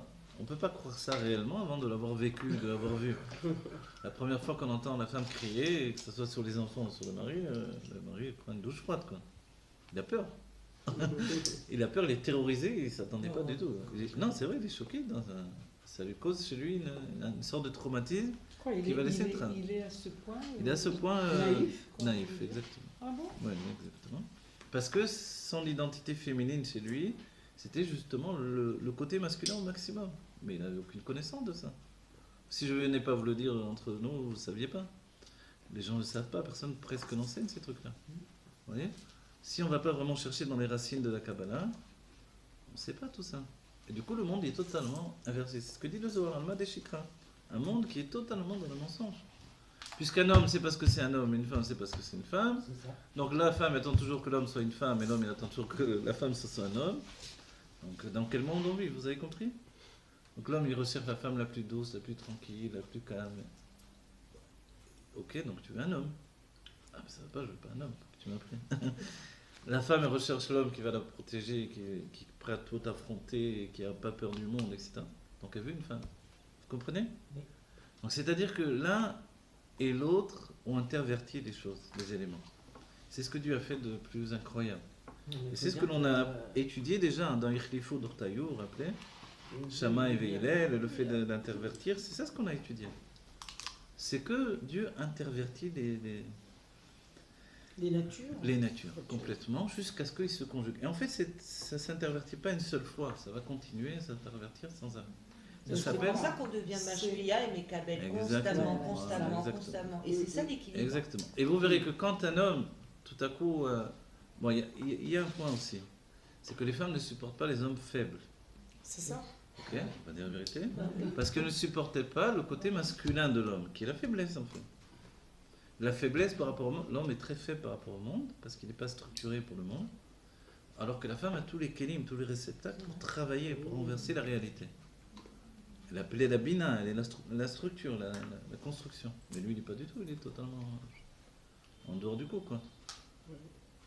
Alors qu'en fait, ils vont vraiment s'équilibrer. Chacun va influencer chez l'autre sa vision, jusqu'à trouver une fusion des deux tendances. Vous voyez? Et ça, c'est l'équilibre de l'être, c'est arrivé au Da'at. La Dame Yada et Trava. Le Da'at, ça a été ça, de conjuguer réellement l'être. Quand Yaakov a vu Rachel, c'est ce qu'il a vu, qu'il pouvait se conjuguer avec elle. Il est arrivé à une fusion de l'être. Donc la femme, c'est la Gvura. La femme, c'est la plus grande. Mais, Donc en fait, quand il, mais quand elle doit il bien se comprendre. marie, en fait, lui, qu'est-ce qu'il va faire? Il va venir, il va lui donner du précède. Voilà, il Ça va aller un va, ça petit. va équilibrer sa Gvura. Exactement. Et elle va lui donner de sa Gvura pour équilibrer son précède. Voilà. Et c'est pour ça que Dieu a organisé que dans le couple, il y a toujours ce qui s'appelle l'antique et tagvurot. De radoucir les mesures de Parce que les moments sévérité. où les deux contraires sont, où les deux natures sont Oui. contraires à ce qu'elles étaient auparavant, Mhm. qu'elles vont fusionner, j'arrive pas à comprendre le truc. C'est à ce moment-là qu'ils divorcent en général. Oui, bravo, parce que les gens ne font que. Bah, vous avez raison. Non, t'as Bravo, raison, t'as raison. exactement. Les gens ne font que la moitié du travail, du parcours. Juste. Comme on dit dans le Tania, c'est un chemin long et court. Or, quand on commence à intervertir les natures, c'est vrai que. Alors, on a été usé par le chemin qui a été engagé. Il faut vachement expliquer ce genre de truc parce Oui. que c'est très beau en vrai. Mais Bien c'est sûr, la c'est Très beau, c'est-à-dire mais qu'on- personne ne sait Mais ça. on ne peut pas se marier Les jeunes en couples vrai, ne en le vrai. savent pas. Sans savoir On tout ne ça. devrait jamais Exactement. se marier sans connaître ça, et ni du côté de l'homme ni de la femme. Exactement. Et c'est pour ça la pnimiut à toi, c'est Parce notre qu'en fait, bonheur. on est tout Ça nous faussé sauve dès la le vie. départ. Complètement. Oui, ça nous sauve la vie. Voilà. Avant, Ah oui, les gens ça, ne oui. savaient pas tout ça. Ils allaient voir des tzadikim qui leur remettaient les pendules à l'heure, vous voyez. Le monde retrouvait son équilibre. Mais sans expliquer. Sans expliquer Il leur vraiment. donnait une bracha. Une bracha qui véhiculait tout ça. Le tzadik comprenait, ou l'attachement au rabbi, Aujourd'hui, on etc. a besoin beaucoup de- Mais aujourd'hui, les femmes dévoilent une gouvra très forte également, qui n'existait pas auparavant. La femme avait plus de soumission auparavant, Ouais, c'est vrai. plus ou moins en vérité. Ouais, ouais, c'est vrai. Ça n'a pas été toujours absolu non plus. Mais disons que c'était dans les mœurs. dans l'état d'esprit général de la société, surtout dans le côté de la vie populaire, hein, que la femme se soumette au mari, plus ou moins. Il y a même, évidemment, chez Ishmaël, alors il faut même frapper la femme, etc. Les cas extrêmes que Dieu préserve. Mais vous voyez, quand on a détruit même la base de tout ça, que l'homme fort, donc il va soumettre sa femme, en fait, on peut l'humilier en un instant, en lui disant, mais tu fais état que de ton état, tu dévoiles que ton état féminin, c'est tout. Dévoilement que tu es un homme. Donc quand on dit un homme, montre que tu es un homme, il veut... En fait, non, tu n'as rien compris, c'est pas ça un homme, ok? Et la femme, donc maintenant, pour installer les choses dans l'union profonde, la femme sait que si elle doit aller vers son mari, elle ne peut pas mettre en avant son côté féminin. Si elle dévoile des gouvernements tels cris, elle dévoile de la rigueur trop forte, l'homme se retourne rechercher la femme qu'il avait dans sa tête à lui. C'est-à-dire en fait l'homme dans la chokma. Ok, vous voyez? Donc pour aller vers lui, elle doit mettre en avant justement la douceur et le côté fragile de son être. En fait, elle doit être une main de fer dans un gant de main. Voilà, et je vous le dis franchement, toute femme, dès qu'elle dévoile une fragilité, le mari retrouve ses forces. Dès qu'elle met en avant son côté masculin, c'est-à-dire elle dévoile sa fragilité par rapport au monde, par rapport... Du coup, il reprend ses forces. Quel que soit l'homme, il redevient gouvra. Donc il met en état, elle dévoile l'état masculin, il dévoile l'état féminin. Facile. Mais la femme, elle fait pas ce travail-là. Donc elle met en avant l'état féminin. Mais l'état féminin, elle est 2 fois féminine. Donc elle rejette l'homme en fait. Vous comprenez? Donc c'est ça, Ishat Kitazria, elle influence et donne naissance à un garçon, parce qu'elle met en avant l'état masculin de son être, qui est la douceur, la tranquillité, vous voyez? Ah, Tout ça. ah bon, Ah ça oui. veut dire Ça veut dire que justement, un homme, il aime aller vers la femme, donc il met en avant son état féminin pour aller vers elle, et elle se sent protégée du coup, également. Mais ça n'existe que quand elle se dévoile fragile. Si elle n'est pas fragile, il ne met pas en avant son côté masculin. Féminin, pardon. Féminin. Ah oui? Non, c'est pas horrible. C'est qu'elle doit aussi être capable d'être fragile pour lui. Et est-ce qu'elle peut faire qui vous? Oui, elle doit faire Keilo. Ah. C'est son travail. Ouais, qu'est-ce que vous voulez qu'elle fasse là, parce que, tant mieux qu'elle soit pas fragile, tant mieux. Heureusement. Mais c'est pas pour autant que lui, il peut vivre. Vous comprenez, il peut pas vivre avec un gladiateur. Dès qu'il sent qu'elle est forte, elle est plus forte que lui, ça veut dire. C'est tout. Ça s'arrête là. Vous avez compris? Si elle est plus forte que lui, elle n'a pas besoin de lui. S'il n'a pas besoin de lui, il retourne dans sa coquille. L'escargot est reparti au pays des tortues. Vous comprenez, non? Voilà, c'est clair dans le Mais système. alors à ce moment-là, ça veut dire que quoi qu'il soit. Ouais, je c'est sais, troublant, mais- t'as raison. Complètement. Parce que quelque part, je trouve qu'il n'y a pas d'épanouissement. L'épanouissement, ça va être de conjuguer les 2 niveaux. N'oubliez pas qu'à un certain moment, la femme s'élève au-dessus de son mari. Elle affirme son côté mashpia à ce moment-là. Elle devient Eshetraï la Teret Baala. Il reste son mari. Ok? Il est le Baal quand même. Mais elle est mashpia. Elle influence le mari dans son inconscient directement. Ensuite, lui va recevoir l'inconscient depuis sa chorma, va lui transmettre à elle l'inconscient qui va devenir une réalité grâce à sa bina. Et elle va le descendre jusqu'à la réalité. Vous voyez? Donc en fait, c'est extraordinaire. Elle va l'influencer pour que lui l'influence.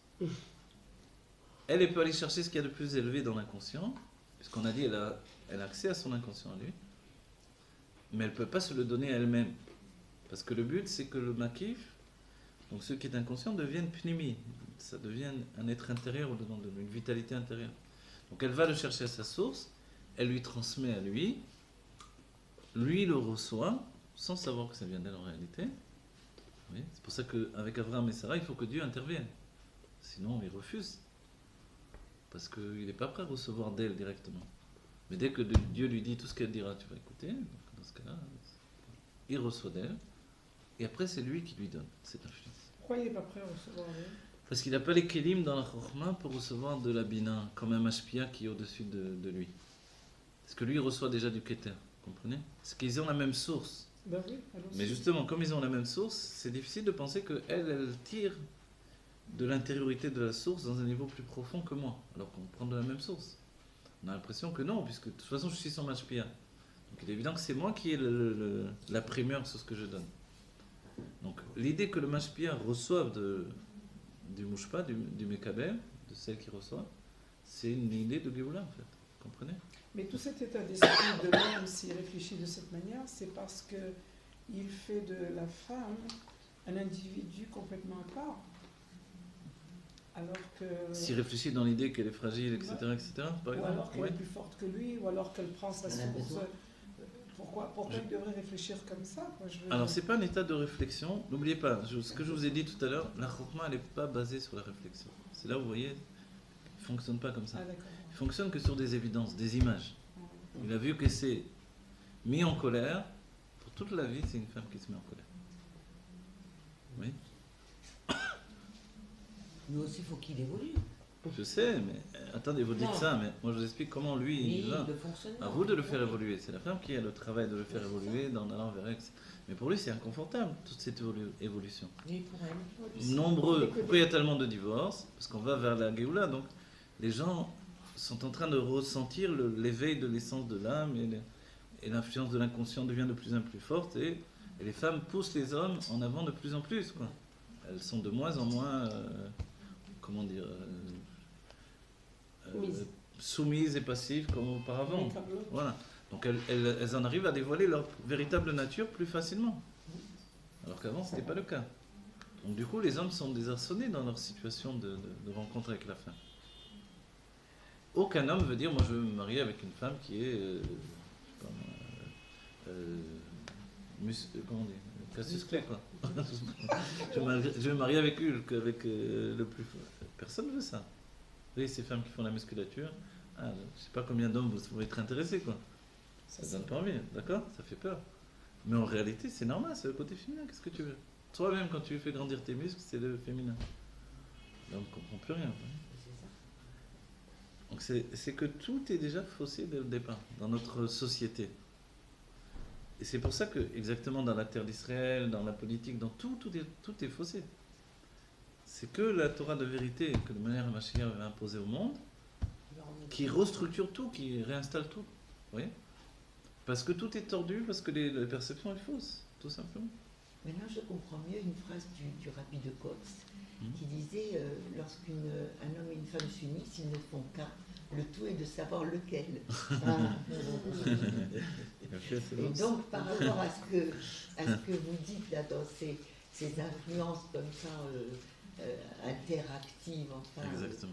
c'est Regardez, je vous dis un enseignement important pour l'homme, une observation importante.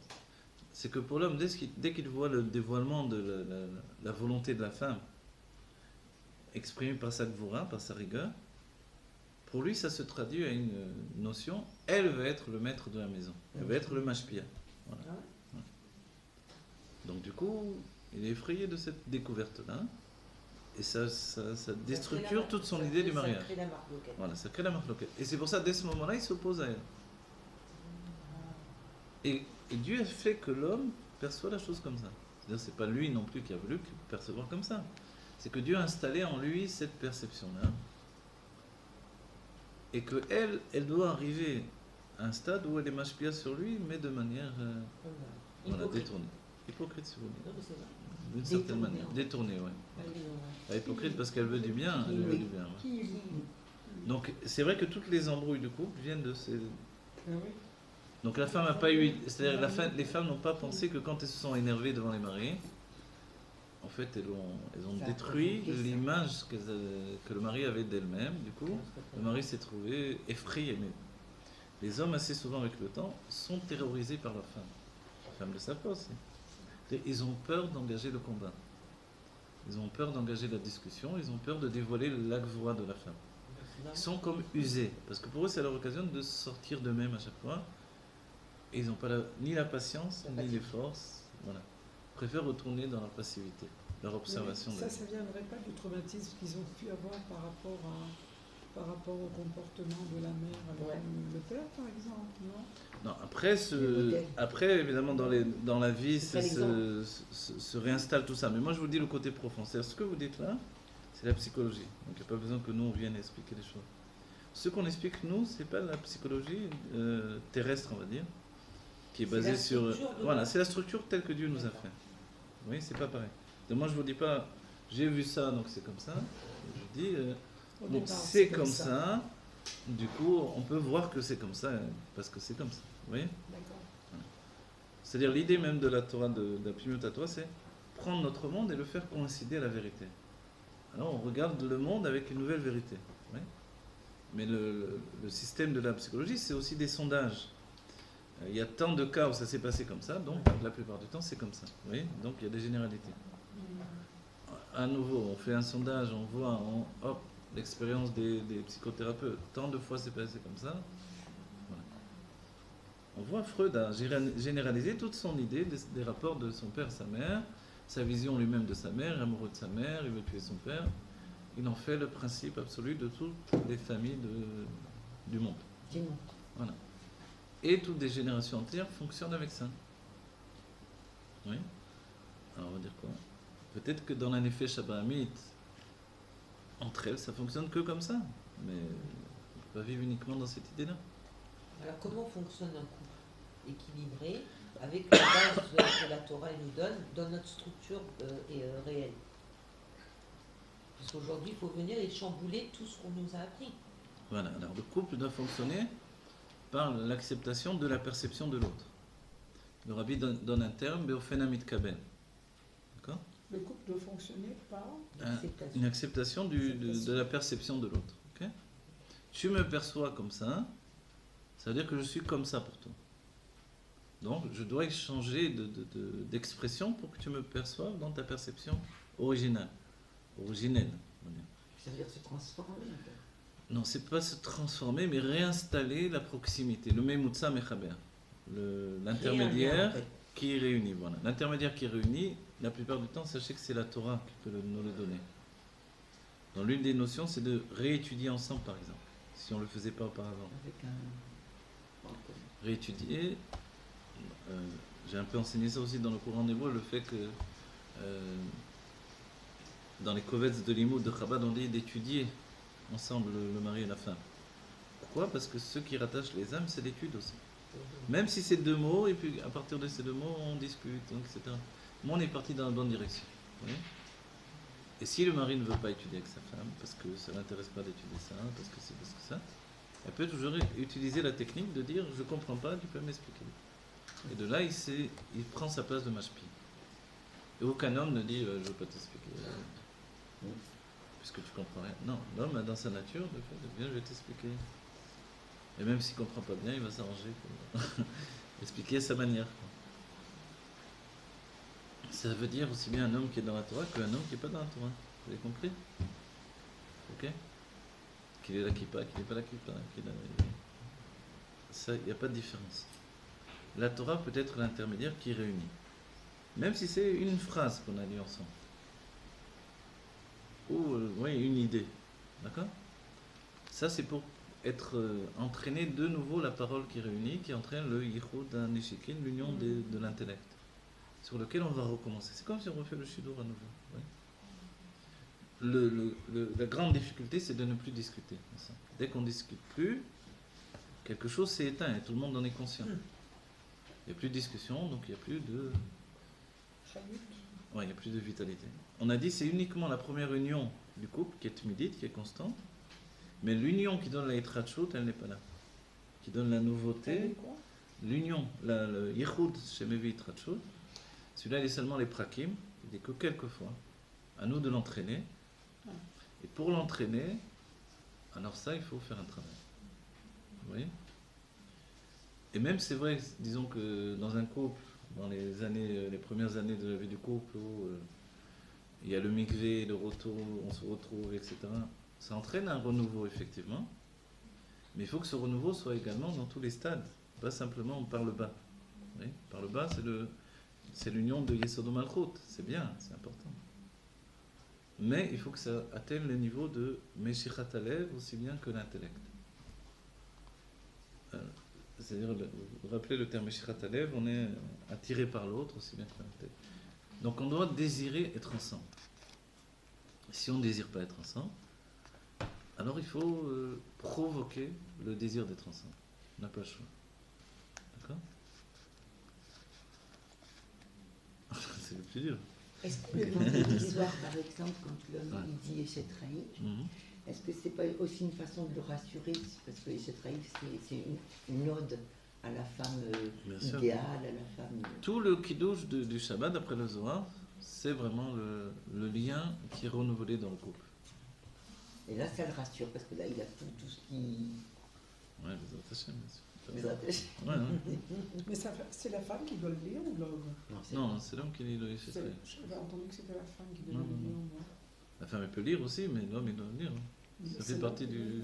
du kiddush depuis. Ouais. Eshet Raïl, c'est la Eshet Raïl de l'homme. quoi. Bon, non, le pauvre, alors il est tous les vendredis soirs là à essayer de faire changer la nature de la femme par le chétrail. Parce que si elle est dans la Gvoura, elle n'est pas vraiment comme ça. Mhm. Exactement. Qu'est-ce que je dis? Ok. Qu'est-ce que je veux dire? Alors, moi, je vous ai expliqué les éléments de base Non, oui, bien sûr. sur lesquels il faut restructurer notre réalité. C'est D'accord? clair. C'est-à-dire, dans la Géoula, on va voir très clairement que l'homme est chesed, que la femme est Gvoura. Aujourd'hui, on vit dans un monde de Gvoura, qu'on le veuille ou non, un monde féminin. Dans ce monde féminin, c'est un monde agressif. Oui. Les publicités sont agressives, les trucs, je sais pas, tout est comme ça, du rentre-dedans. Du coup, on comprend que la femme a ce côté aussi. Elle n'a pas la patience non plus d'attendre. Oui, l'homme, il est lent à évoluer, à réagir, un truc. Et dans les moments où, oui, avec les enfants ou quoi, non, c'est vrai. On entend le bébé qui pleure, le temps qu'il met ses lunettes, qui se lève, s'installe, qui retrouve ses esprits, modernise. La femme, elle est déjà partie 3 fois, elle a fait le biberon. Donc, oui. Donc, elle a des moments d'impatience devant cette situation, qui se renouvelle. Donc, les femmes, des fois, on les voit écrire sur le mari. Mais cours, le bébé, il s'enfuit. C'est une. Alors, voilà. Et donc, il faut penser que dans ces moments-là, elle le blesse profondément. Ouais. Et cette blessure, il la garde. Elle n'a pas l'impression qu'il ne s'est rien passé, quoi. Ah, bah, c'est une chochotte. Hein, exactement, c'est une chose. Non, mais c'est ça. C'est une chose. Donc il ne s'est rien passé pour la femme. Pour l'homme, il a été blessé profondément. Et c'est ces petits trucs de la vie quotidienne qui le blessent plus que les grandes histoires, etc. Si dans sa nature, il était constitué comme ça, c'est pas de sa faute. Voilà, non. exactement. Et on apprend. Donc la femme doit apprendre comme ça. Et des fois, avec les enfants, il y a le même côté, oui. Je vois, en allant chercher les enfants, on les ramène de la colle, des fois. Ou pas. On traîne des escargots. Ou il les quoi. laisse là-bas. Ah, avant qu'ils bougent, avant qu'ils truquent, et nous on est là, on regarde l'heure, vite, et on est pressé. Et l'enfant, je sais pas, il a tout son temps, lui. Oui. Donc en fait, là aussi, si on le brusque trop, on lui fait du mal. Donc on doit apprendre dans la vie à trouver le juste milieu. Oui. Ah, c'est toujours la mère et le petit enfant, alors, finalement. La mère et le petit enfant, mais n'oubliez pas qu'à certains moments, elle a besoin de cette protection de l'homme, elle a besoin de sa fragilité, en fait, pour devenir plus humaine, en fait. Elle vient, elle est extrêmement puissante, la femme, et si elle dévoile pas sa fragilité, elle dévoile pas totalement la possibilité d'être un réceptacle pour son influence à lui. En fait, C'est il a ce qu'il attendu. a En fait, même temps, la femme a besoin de gérer des choses difficiles de la vie. Quand il y a de gros problèmes, Naguide, avec, je sais pas moi, un enfant qui naît ou un truc comme ça, Mhm. l'homme, lui, il s'échappe. Il s'en va. Non, non, l'homme, voilà, on doit lui Il s'en va, apprendre. il y en a qui partent, Alors, carrément. je sais qu'il y en a Ils qui ne sont pas capables de gérer. Vous vous rappelez, Je il y connais avait une pas mal femme de qui a femmes, eu, hein. j'ai vu une vidéo, une femme qui a eu 10 enfants. Il a eu peur, il est parti. Il s'est enfui. Ah, c'est qu'il y avait 10 enfants. 10 d'un coup. enfants, d'un coup. Oh là là. 10 enfants, des fois. Et bon, les sages-femmes, elle n'avait fait aucune comment dire, Préparation. non, aucune échographie, rien du tout, donc personne n'était au courant. Donc ces femmes, elles ont commencé à sortir un enfant, deux, trois. Et le mari, il a commencé à voir les enfants arriver, il s'est enfui. Juif Non, c'était en Russie, une femme Non, en parce que Russie. sans échographie, c'est bon. C'est Ah ouais. ouais, c'est peut-être l'époque. Non, pas, donc c'est filmé, donc c'est pas. Ah oui, en plus. Mais le mari s'est enfui. Bon, non, on va dire, bon, si c'était un enfant, il serait peut-être pas enfui, 10, il n'avait pas les kélim. Ouais, c'est ça. Il n'était pas structuré pour ça, il s'attendait pas. Elle ne peut pas s'enfuir, elle. Hein. Et elle est pas Elle veut pas. Elle est pas Et même si elle en a envie. hein. C'est ce que je suis en train de te dire, elle ne peut pas. Donc la femme ne peut pas s'enfuir, vous avez raison, mais c'est justement la place qu'elle a dans le monde. Elle est l'endroit. Mais lui, il est la lumière qui vient dans l'endroit, vous voyez? C'est ça cette notion. C'est beau ça. Elle est l'espace-temps, c'est la femme. C'est pour ça qu'elle a un cycle un cycle de destructure, de destruction et de reconstruction. Vous voyez. Mais l'homme, non, il est égal, toujours pareil. Il est dans cette pshito dont on parle. Donc en fait, dans la rencontre entre le or et le cri, on va dans ces deux notions-là. Sans jamais savoir qui est vraiment la pshito et qui est la hitralkut. Vous voyez. Ça se conjugue. Mais l'équilibre passe par toute cette maturité que l'on doit obtenir par l'expérience et par la sagesse. On dit que la sagesse, ça prévient en fait les expériences de la vie. Mais en même temps, on a besoin de vivre les choses. Il y a un terme en français, en hébreu, on dit En chacham kebal anisayon. Je me rappelle plus en français, c'est mis en hébreu. Ça veut dire la sagesse n'est sage que celui qui a passé les épreuves. Voilà. Il a passé les épreuves, il a bien vu comment la vie s'est concrétisée, comment ces choses. Alors il sait que maintenant ça risque d'être comme ça, donc il va être en place pour évoluer, etc. Mais là, la femme, n'oubliez pas, doit aider l'homme à évoluer. Ne pas se désespérer de lui. Et l'une des choses qu'on enseigne, c'est qu'elle est déçue par lui à cause de tout ça. À cause de la découverte qu'il n'a pas les structures. Et lui, il pensait qu'il avait aussi des structures. C'est-à-dire les promesses de l'avant-mariage ou du début du mariage n'ont pas été tenues de son côté. La plupart du temps, elles ne sont pas vraiment tenues parce que... Parce qu'on ne se connaît pas. Voilà. C'est pour ça qu'ils ne sont pas tenus dans un certain point de vue, vous voyez, parce qu'il ne sait pas ce qu'il va... Et ce n'est pas la vie qu'il va faire. Il peut promettre tout ce qu'il veut. Voilà. Donc elle attend qu'elle va découvrir un homme qui va la protéger comme son père l'a protégée quand elle était enfant. Voilà. Et lui aussi il idéalise. Lui il a la vision de la femme. C'est la ouais, exactement. Jusqu'à ce qu'il détruise cette image de l'âme animale, l'imaginaire se détruit, la réalité se trouve là. Ce que dit le rabbi. C'est pour ça qu'un la Gola fait rentrer le Aleph. C'est pour ça qu'un couple qui divorce, quand il se remarie, c'est une très bonne chose. Alors, quand il se remarie, s'il a tiré l'expérience de son divorce et s'il a pris sur lui de comprendre ce qui se passe dans sa vie, alors oui, bien sûr. C'est-à-dire que, comme vous avez dit la plupart du temps, on n'est pas préparé au mariage. Okay. Comment? Pardon. On n'est jamais préparé suffisamment au mariage. Donc, il y a une grande partie du mariage qui est inconscient, on va dire. Jusqu'à ce que vraiment on remette les pieds sur terre et on découvre l'être que nous devons être. Et c'est exactement dans la Pnimiut Torah que l'on apprend tout ça. C'est-à-dire que quand vous prenez le Zohar, la Pnimiut Torah, on parle que ça, que du couple en réalité. Vous voyez, c'est pas que j'ai expliqué ça, donc aucun rapport avec ce que... Non, c'est qu'en fait c'est ça exactement le sujet. Comment vraiment là, il va y avoir une évolution, une construction dans tous les niveaux, jusqu'à échanger en fait les natures de l'un et de l'autre. Hillel dit comme Shammai, Shammai dit comme Hillel, alors que chacun doit aller d'après sa nature. Vous voyez. Shammai est féminin, Hillel est masculin. C'est comme un mari et une femme. Et pourtant, les sages disent qu'un jour, ils se sont enfermés, parce qu'ils étaient tout le temps marqués, pour en fait venir à bout de ces discussions sans fin, qui à partir des autres venaient s'envenimer vraiment, quoi. Et après, on dit ils sont restés très longtemps, et quand quelqu'un est venu ouvrir pour regarder, ils ont vu que Hillel était au pied de Shammai comme ça, totalement ébloui. Ah bon? Dans un certain point de vue, dans l'image que l'on a nous, si on ramène au couple, l'homme est totalement ébloui par sa femme. Et la femme ne doit pas l'oublier. Malgré ce qu'elle pense de la vision qu'elle représente à ses yeux, en fait, l'homme est totalement admiratif de sa femme la plupart du temps. Pourquoi Shammai représentait la femme? Je comprends pas. Oui, Shammai représente Dans la femme. cette... C'est la Gvura. Voilà. Ah d'accord. Vous voyez. Et l'âme est totalement éblouie par le corps. La première rencontre, elle est totalement déçue, désarçonnée, elle ne comprend pas qu'est-ce que c'est cette histoire-là. Il n'y a rien de divin dans le corps, c'est ce que l'âme découvre, vous voyez. C'est quoi ça? La femme, elle peut trouver la même chose aussi. L'homme, il est, je sais pas, spirituel, etc. Et au quotidien, j'attendais qu'il étudie du matin au soir, et il n'étudie pas du matin au soir. C'est pas Talmid Chacham, c'est pas ci, c'est pas là, pas du tout. Alors, où il est? L'être spirituel, merveilleux, le tzaddik, le rabbi. Donc c'est pas du tout cet homme-là où il est passé. Vous voyez? Parce qu'elle a oublié que pour devenir cet homme-là dans la structure de la maison, ça fonctionne à partir d'elle en fait. On ne peut pas être comme ça sans qu'elle soit elle aussi investie dans ce devenir-là. Vous voyez? Parce que ça ne suffira pas. Le rôle des enfants par rapport à justement... Le rôle des enfants, c'est l'état de révélation extérieure, on va dire. Il y a l'état de révélation intérieure, l'homme et la femme. Elle lui révèle où il se positionne à chaque fois.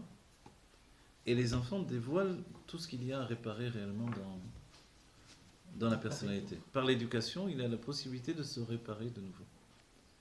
Là, on ne parle pas de tikkun amidot, mais c'est concrètement ça, par les enfants. Vous voyez ? Par l'éducation, je m'auto-éduque. L'éducation, c'est la lotte reine, j'élève toutes mes qualités. Je vois mes manques et mes défauts, je suis réaliste et je travaille. Normalement, c'est ça. Ça se résume à ça, on va dire, voilà, simplement. Les qualités, les défauts de chacun, c'est-à-dire, sans parler qualités et défauts, on va dire les manques et le plus que chacun possède, ce que chacun peut apporter à l'autre, on a compris, on travaille chacun pour donner à l'autre ce qui lui manque, lui donner de dévoiler tout ce qui en est un caché, mais qui peut arriver au dévoilement, et alors on arrive au but du couple. Donc on est le projet de l'autre. Exactement, Un on est le travaille projet de ensemble. chacun. Voilà. Et l'âme de l'un s'élève avec l'autre. L'homme ne peut pas s'élever sans la femme sans l'homme. On est, qu'on le veuille ou non, la bague au doigt de la femme dévoile que maintenant on est attaché l'un avec l'autre. Oui. Vous savez que l'homme n'a pas besoin de mettre une bague d'après la Torah, parce que sa Brit Mila, ça représente la bague qu'il a. Il n'a pas besoin de la mettre. Oui. Donc en fait, la Brit qu'il a en lui, elle a la Brit dans le doigt.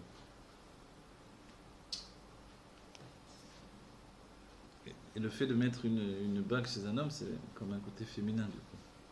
Ça vient désarçonner et déstructurer en fait toute l'idée de base de... Bon après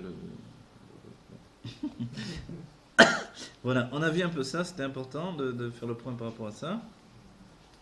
Même si on a vu pas mal de choses déjà, on retrouve et on réintègre des notions importantes. והגם כמו שהם כלולים באור אינסוף, הרי הם בבחינת פשיטות לגמרי שאינן בבחינת מציאות ניכרות. Voilà. Ça c'est très important, n'oubliez pas, là j'ai lu Pshitut Legamre, vous voyez la Shura commence par Pshitut Legamre. C'est-à-dire que les sphirotes, toute la structure que moi j'avais de moi-même, je vais essayer de le traduire à nouveau, pour qu'on comprenne exactement ce qu'il nous dit. C'est-à-dire que la lumière a une structure qu'elle ne connaît pas elle-même. Pour la découvrir, il faudra le réceptacle. D'accord ? Mais la première découverte de la lumière, c'est que le réceptacle dénature sa lumière. Sa structure originelle, telle que lui avait une perception de la structure.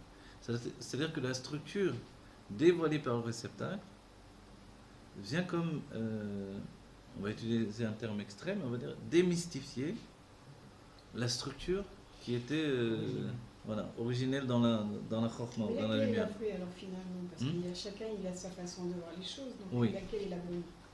En vérité, de manière absolue, c'est celle qui est conjuguée, ça s'appelle Tiferet, vous voyez, des deux couleurs. Voilà. Mais on va dire, s'il fallait choisir de l'une ou de l'autre, c'est vrai que celle du réceptacle est la meilleure. S'il fallait choisir. Ou donc la Bina, ou la femme, elle a une vision plus réaliste de la vérité. Donc en fait, on touche beaucoup plus la volonté de ce que Dieu veut que l'on réalise dans ce monde. Oui, Donc c'est ça, ça. c'est pas une généralité. Non, on va dire que profondément dans l'essence des choses, c'est comme ça. Maintenant, après, est-ce que l'être vit avec la réalité? Est-ce qu'il est influencé par des... etc. C'est l'infini après, vous voyez.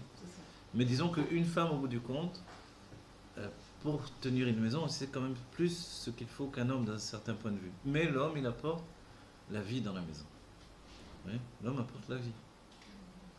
Il apporte la vie, et cette vie-là, qu'elle soit de manière dévoilée ou cachée, elle vient de lui quand même. Vous voyez?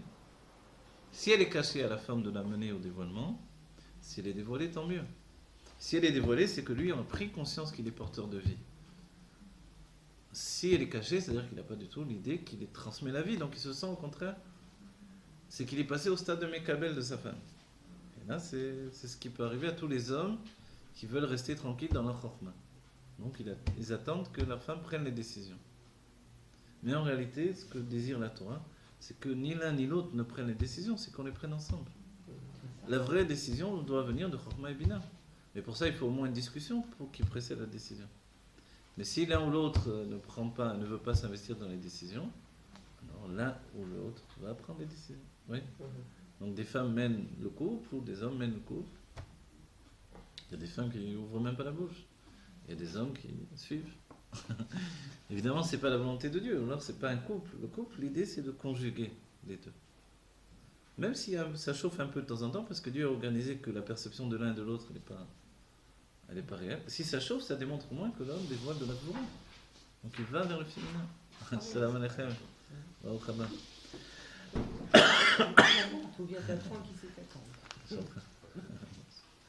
Voilà. Donc voilà, tout ça c'est la même notion. Donc n'oubliez pas, il y a un côté, une perception de déstructuration dans la lumière.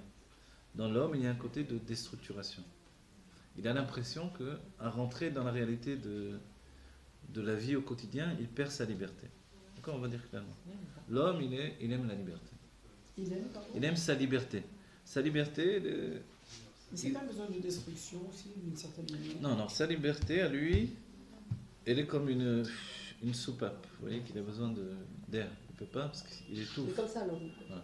Il étouffe. Ça, c'est Okay, tandis qu'elle, elle est capable de supporter, je sais pas moi, de supporter des situations plus rigoureuses. Non, on va dire la vérité, mais dans son état féminin également.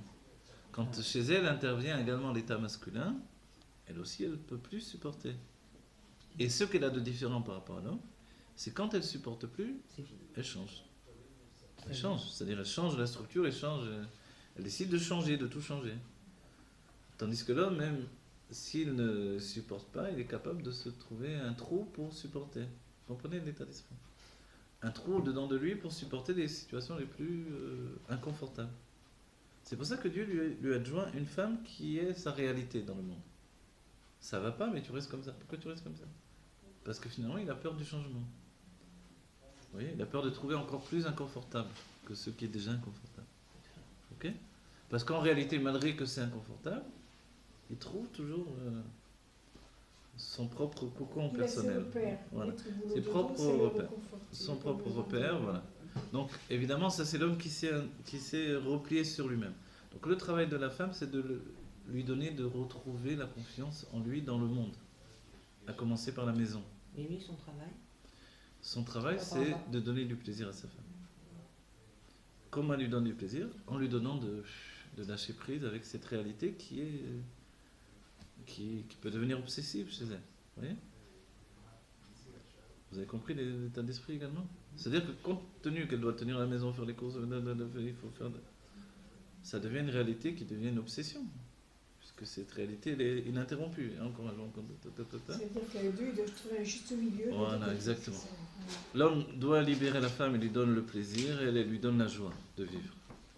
La joie de vivre, elle est là, dans la réalité même. Il ne faut pas se trouver dans un... Fuyons le monde, on va être heureux. Non, c'est faux. Soyons heureux dans le monde. C'est tout l'état d'esprit du Rabbi. Hein. C'est très important. Okay, c'est pour ça que le Rabbi nous dit aujourd'hui, même dans le Shabbat, il faut être heureux. Avant, dans le Shabbat, on était dans le Tanouk. Cette fois-ci. Allez, je vais. Décalage horaire, non? Bah oui, c'est ça. C'est 12 heures. Bon, voilà, on va terminer ce cours de reprise. Mais non, on tenez pas compte. Non, mais 60, de ce qui m'arrive. c'est très tard. Là. Peut-être que... 6h43, voilà, on va arriver à 7h.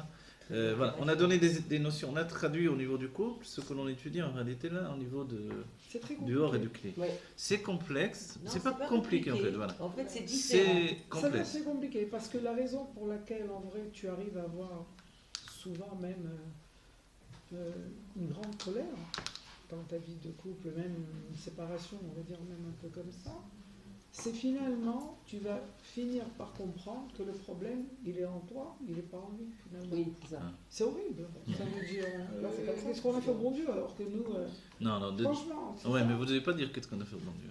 Non, c'est vrai, ça c'est le galoutier. M'étonne de vous. Okay, ouais. Ah d'accord. On va dire la chose comme ça. C'est vrai que d'après le Rabbi Riyad, par exemple, clairement établi que tout commence et tout finit avec moi. Avec moi. Je ne peux jamais rendre l'autre responsable de quoi que ce soit. Ça, c'est l'idée du Rabbi Riyad. C'est-à-dire, si j'attends de l'autre que quelque chose se passe, j'ai rien compris à la création de l'univers personnel Quand que je quelqu'un suis. est bien, il voit tout le monde bien. Voilà. C'est-à-dire que Dieu a investi dans chaque individu un potentiel de perception qui est unique. Ok? Ce potentiel de perception unique dans chaque individu fait que... Mais c'est qui la personne qui dit tout vient de moi? C'est celle qui souffre. Non, dans Parce le cas... qu'il peut, Non, je vous le il dis. peut y avoir un problème dans un couple, mais il Mhm. peut y avoir une personne qui souffre énormément et l'autre qui est un peu indifférent à l'histoire. Ah oui, alors, Alors, c'est c'est quoi là, tout là vient on- de moi? effectivement, Ça là veut vous dire devez quoi? le dire, c'est moi-même qui occasionne de souffrir. Et je rends responsable l'autre de ma souffrance. Je veux arrêter de rendre responsable l'autre de ma souffrance. Et je veux dire que je suis le dévoilement de ma propre souffrance. De ce fait-là, je peux, puisque c'est moi qui suis la base de ma propre souffrance, Changer. arrêter cette souffrance. Alors, comment tu veux arrêter une souffrance? C'est simple. Le Tanya nous dit, on travaille dans les levushim. Vous comprenez? Dans les levushim, ça y est, je dis, je ne souffre plus. Le simple fait de dire je ne souffle plus, On change l'histoire. voilà, on change. C'est un levush, c'est tout, c'est un vêtement d'expression. C'est- Si j'ai un vêtement d'expression, qui me dit que je suis obligé de C'est-à-dire c'est rester? une perception qui pourrait à la limite ne pas être. Voilà, c'est tout. Moi, j'ai c'est envie pas de la réel, faire. Voilà, j'ai pour envie moi. de la faire perdurer. Mais ça suffit. Parce que j'ai décidé que, compte tenu que ça va pas comme ci, comme ça, et que donc je souffre. Donc, en conclusion, je souffre. Mais si j'ai compris que cette souffrance est juste une perception, un vêtement d'expression, rien ne m'empêche de l'enlever. C'est ça le secret du Tanya.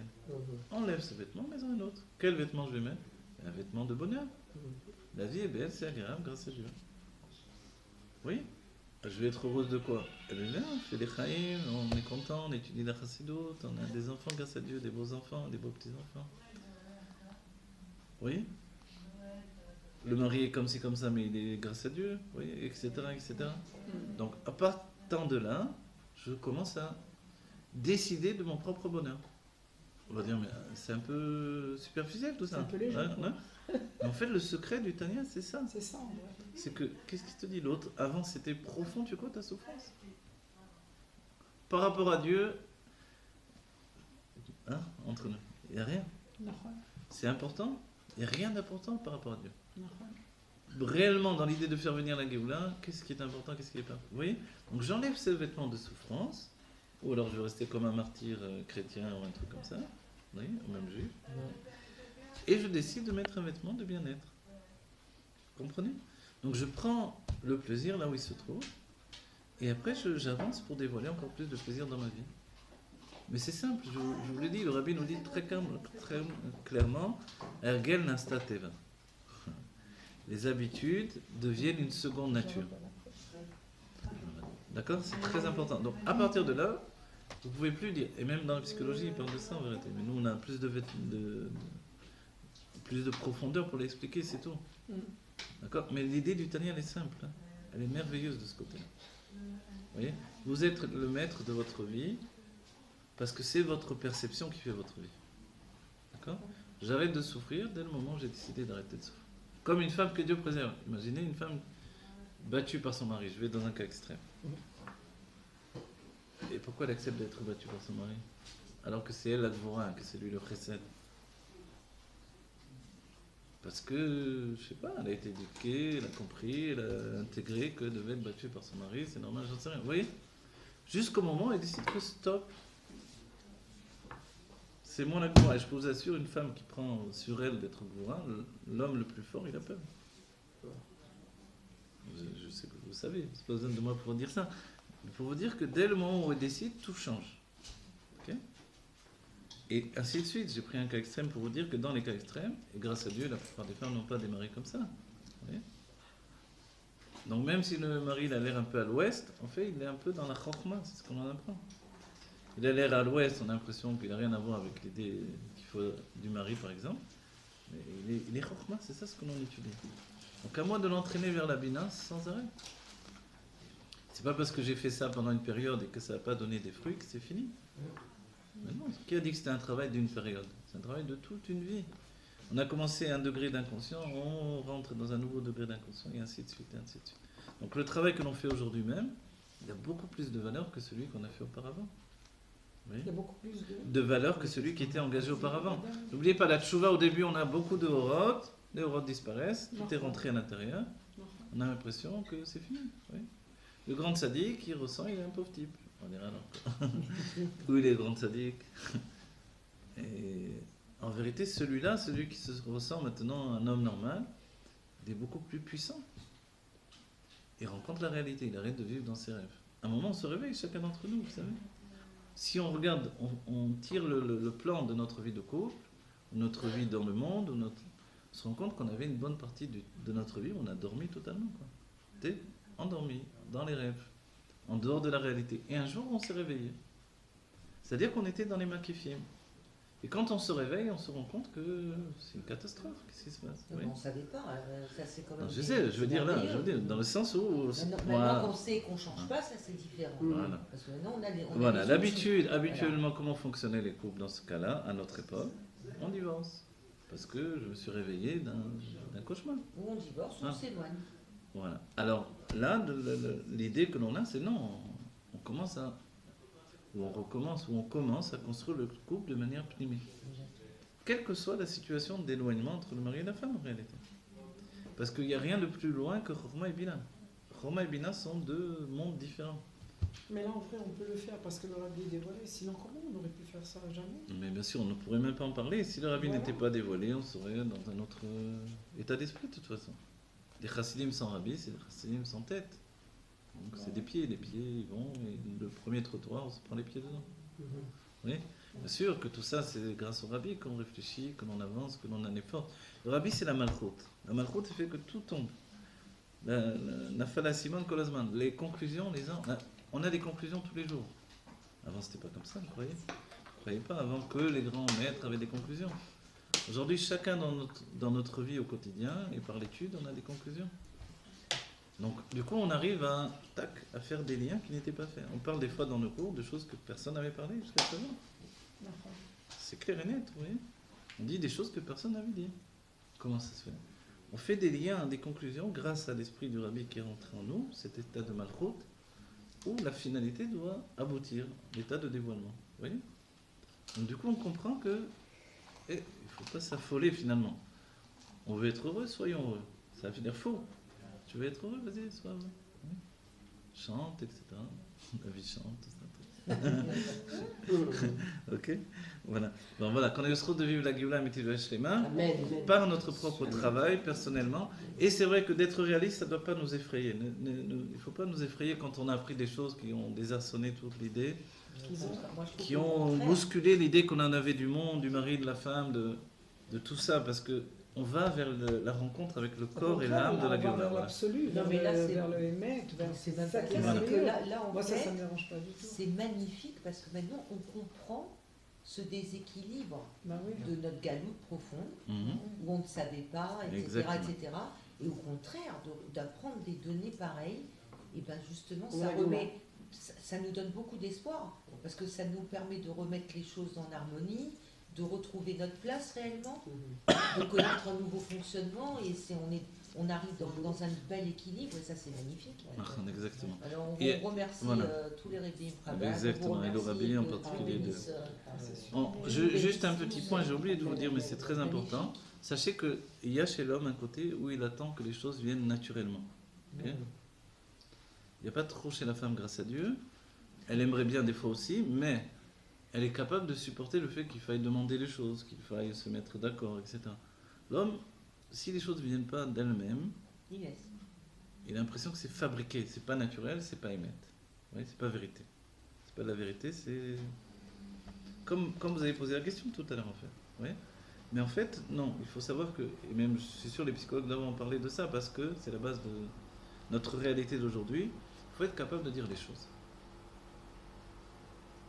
C'est-à-dire que l'homme, il peut attendre toute sa vie que sa femme, elle fasse une kéla, jamais lui. Parce qu'il attend que ça vienne d'elle-même. Mais crois que ça te plaît pas la kéla, tu n'as jamais demandé. Vous voyez? Comment? Je dis un truc simple pour vous dire... Ouais, c'est une évidence pour lui alors que il voilà. ne sait pas. Il aimerait bien ci, il aimerait bien ça, ou il voudrait. Et finalement, elle aussi, donc il faut parler. Bah oui, parler. On est parlé. Ça On veut veut dire ça, viens, aussi on parle. c'est Voilà. ça. Tu veux qu'on sorte, lui il aimerait bien que tout à coup elle ait envie d'être avec lui uniquement, etc. Mais jamais il pense qu'il faut lui dire ça. Mais regardez les couples quand vous les voyez aujourd'hui dans une terrasse de café, par exemple. Les deux sont avec leur téléphone. Voilà, Oui, c'est Aucun ça. ne parle avec l'autre. Donc, il faut lui dire. La famille, c'est pareil. La famille, les enfants. Ah, c'est vrai, donc c'est il vrai. faut C'est établir des important, choses, il ça. faut C'est établir le vraiment fait de ça. dire stop, on est stop, venez, on Ça est a entre coupé les nous. ponts, la Moi j'ai l'impression Ouais. qu'il faut redonner. En fait, il faut faire comme si on venait de se marier. Exactement, il Mais faut recommencer au début. Avant, il y avait pas autant de divorces on avant. a Parce qu'il y avait pas de monté téléphone, une ordinateur, tout ça, structure de autant. Non, nom. mais Qui c'est va pas, pas c'est pas à cause de ça. Non, parce c'est qu'on la attendait femme que les était- choses Et viennent malgré d'elles. que, parce qu'il y a de l'amour, Elle on entend se pas, marie, bien parce que Il le n'a pas problème, le c'est qu'il y a de monde l'amour. moderne. Il y a de l'amour, mais Mais alors, on l'a c'est pas- plus Mais la femme s'exprimer. jamais Voilà. n'aurait pu parler. Et Puis elle Et travaillait, voilà. et puis elle travaillait pas avant la Ouais, femme. c'est magnifique. Maintenant, elle Oui, travaille, c'est- alors elle dit qu'elle a le même Et quand rôle. l'homme voit que ça n'arrive pas naturellement les choses, Ils sont non, fermes. voilà, il veut lui, il voudrait tout à coup, il a des idées très romantiques dans sa tête, malgré qu'il n'a pas l'air romantique du tout. Mais il est très romantique dans sa tête de Dans la roman. tête. Dans la tête, il ne montre pas quoi. Mais il ne Non, sait non, pas mais dans la comment, tête. comment ça doit arriver dans sa réalité, parce qu'il est totalement incapable Ah, oui. de le concrétiser. Et comme il n'est pas capable de le demander, de le dire, est-ce que si ça vient pas naturellement, tout de suite il rejette tout, et Alors, il est-ce que, retourne par dans sa exemple, copie. une bonne chose à faire, ça pourrait être de dire qu'est-ce que tu en penses. De toujours le solliciter, Exactement. à avoir son avis, à avoir. Exactement, c'est très Ça peut important. être le. Mhm. tu vois, de Même faire, si au début il va pas être habitué, il va ouais, dire qu'est-ce qu'elle a, il faut donner le temps. elle n'est pas normale, tout à coup. Il se méfie, qu'est-ce qui se cache derrière, qu'est-ce qu'elle veut. Hein. Ouais, mais petit à petit il va commencer à rentrer dans le jeu. Et il aime beaucoup en fait être masculin. Ok. Mais alors attendez, la femme qui est romantique, parce que la femme elle l'est. Donc c'est une idée fausse en vrai. Elle est, mais elle n'est pas de manière automatique. on dit. Elle est de manière... vous savez, quand elle a fini son linge, elle a fini de s'occuper des enfants, elle a un moment où elle est romantique comme ça dure quelques minutes peut-être. Vous voyez. Et, mais après, il faut aller s'occuper de ci ou s'occuper de ça. Vous voyez. Elle a un esprit comme ça, elle a un esprit d'action. L'action, voilà. C'est comme on a Pourquoi lui pas peut être se pour elle. permettre d'être romantique en Parce que réalité? lui, il rêve. Parce que Il n'a pas un esprit d'action. Exactement. Comme- Il est voilà. très, même s'il travaille dehors, il est quelque part, il est très passif. Il est Non, très ouais, fort, parce- Donc lui, il attend d'être romantique. en Ah oui, vrai, oui, oui, c'est quelque vrai. part. Je suis d'accord. Exactement. Et alors l'image que la société elle a envoyée de la femme qui est romantique et l'homme qui est un macho, c'est complètement faux. C'est comme ça. On est tout, Ouais. tout à T'imagines l'envers. que c'est là. nous les machos et lui le truc. Mais Voilà, on en regarde, réalité, mais on... c'est ça. Je sais, c'est ça. hein. Oui, c'est vrai. Mais sans montrer quoi, sans montrer. Je te jure. Ouais, c'est ça, exact. Donc on a compris pas mal de choses. C'est Ah important oui, maintenant c'est- de, à partir de ça, de Restructurer. restructurer. C'est-à-dire tout simplement, comme on ne savait pas, ben, on recommence. On commence. Et comme on est Parce qu'on éternel, a- donc voilà. tout va bien. Mais oui, on est engagé Exactement. pour la vie éternelle, n'oublions pas. C'est ça la bonne nouvelle. C'est-à-dire que c'est vrai que l'idée qu'on voilà, on se débarrasse de l'autre, mais non, puisqu'on va être ensemble dans la Géoula. Ah non, non. On drague là.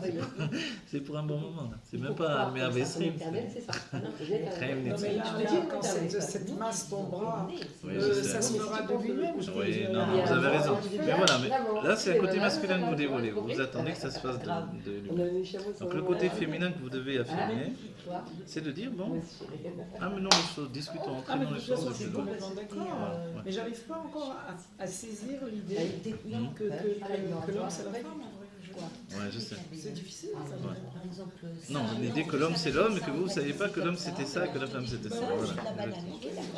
Allez, d'accord. N'oubliez pas David Ameller, il était très fort physiquement. C'était parce qu'il est, il est malroute. Malroute c'est féminin. Et, c'est-à-dire qu'il tient de la femme. Et c'est du C'est-à-dire côté. c'est une expression féminine. je veux Exactement. dire. Voilà, exactement. Mais des hommes qui ont une âme féminine aussi. peuvent avoir Ah, c'est un autre point après de construction et de. Voilà, c'est une autre chose. Exactement. On va la connaître à Géoula très bien le match. Amen. Amen.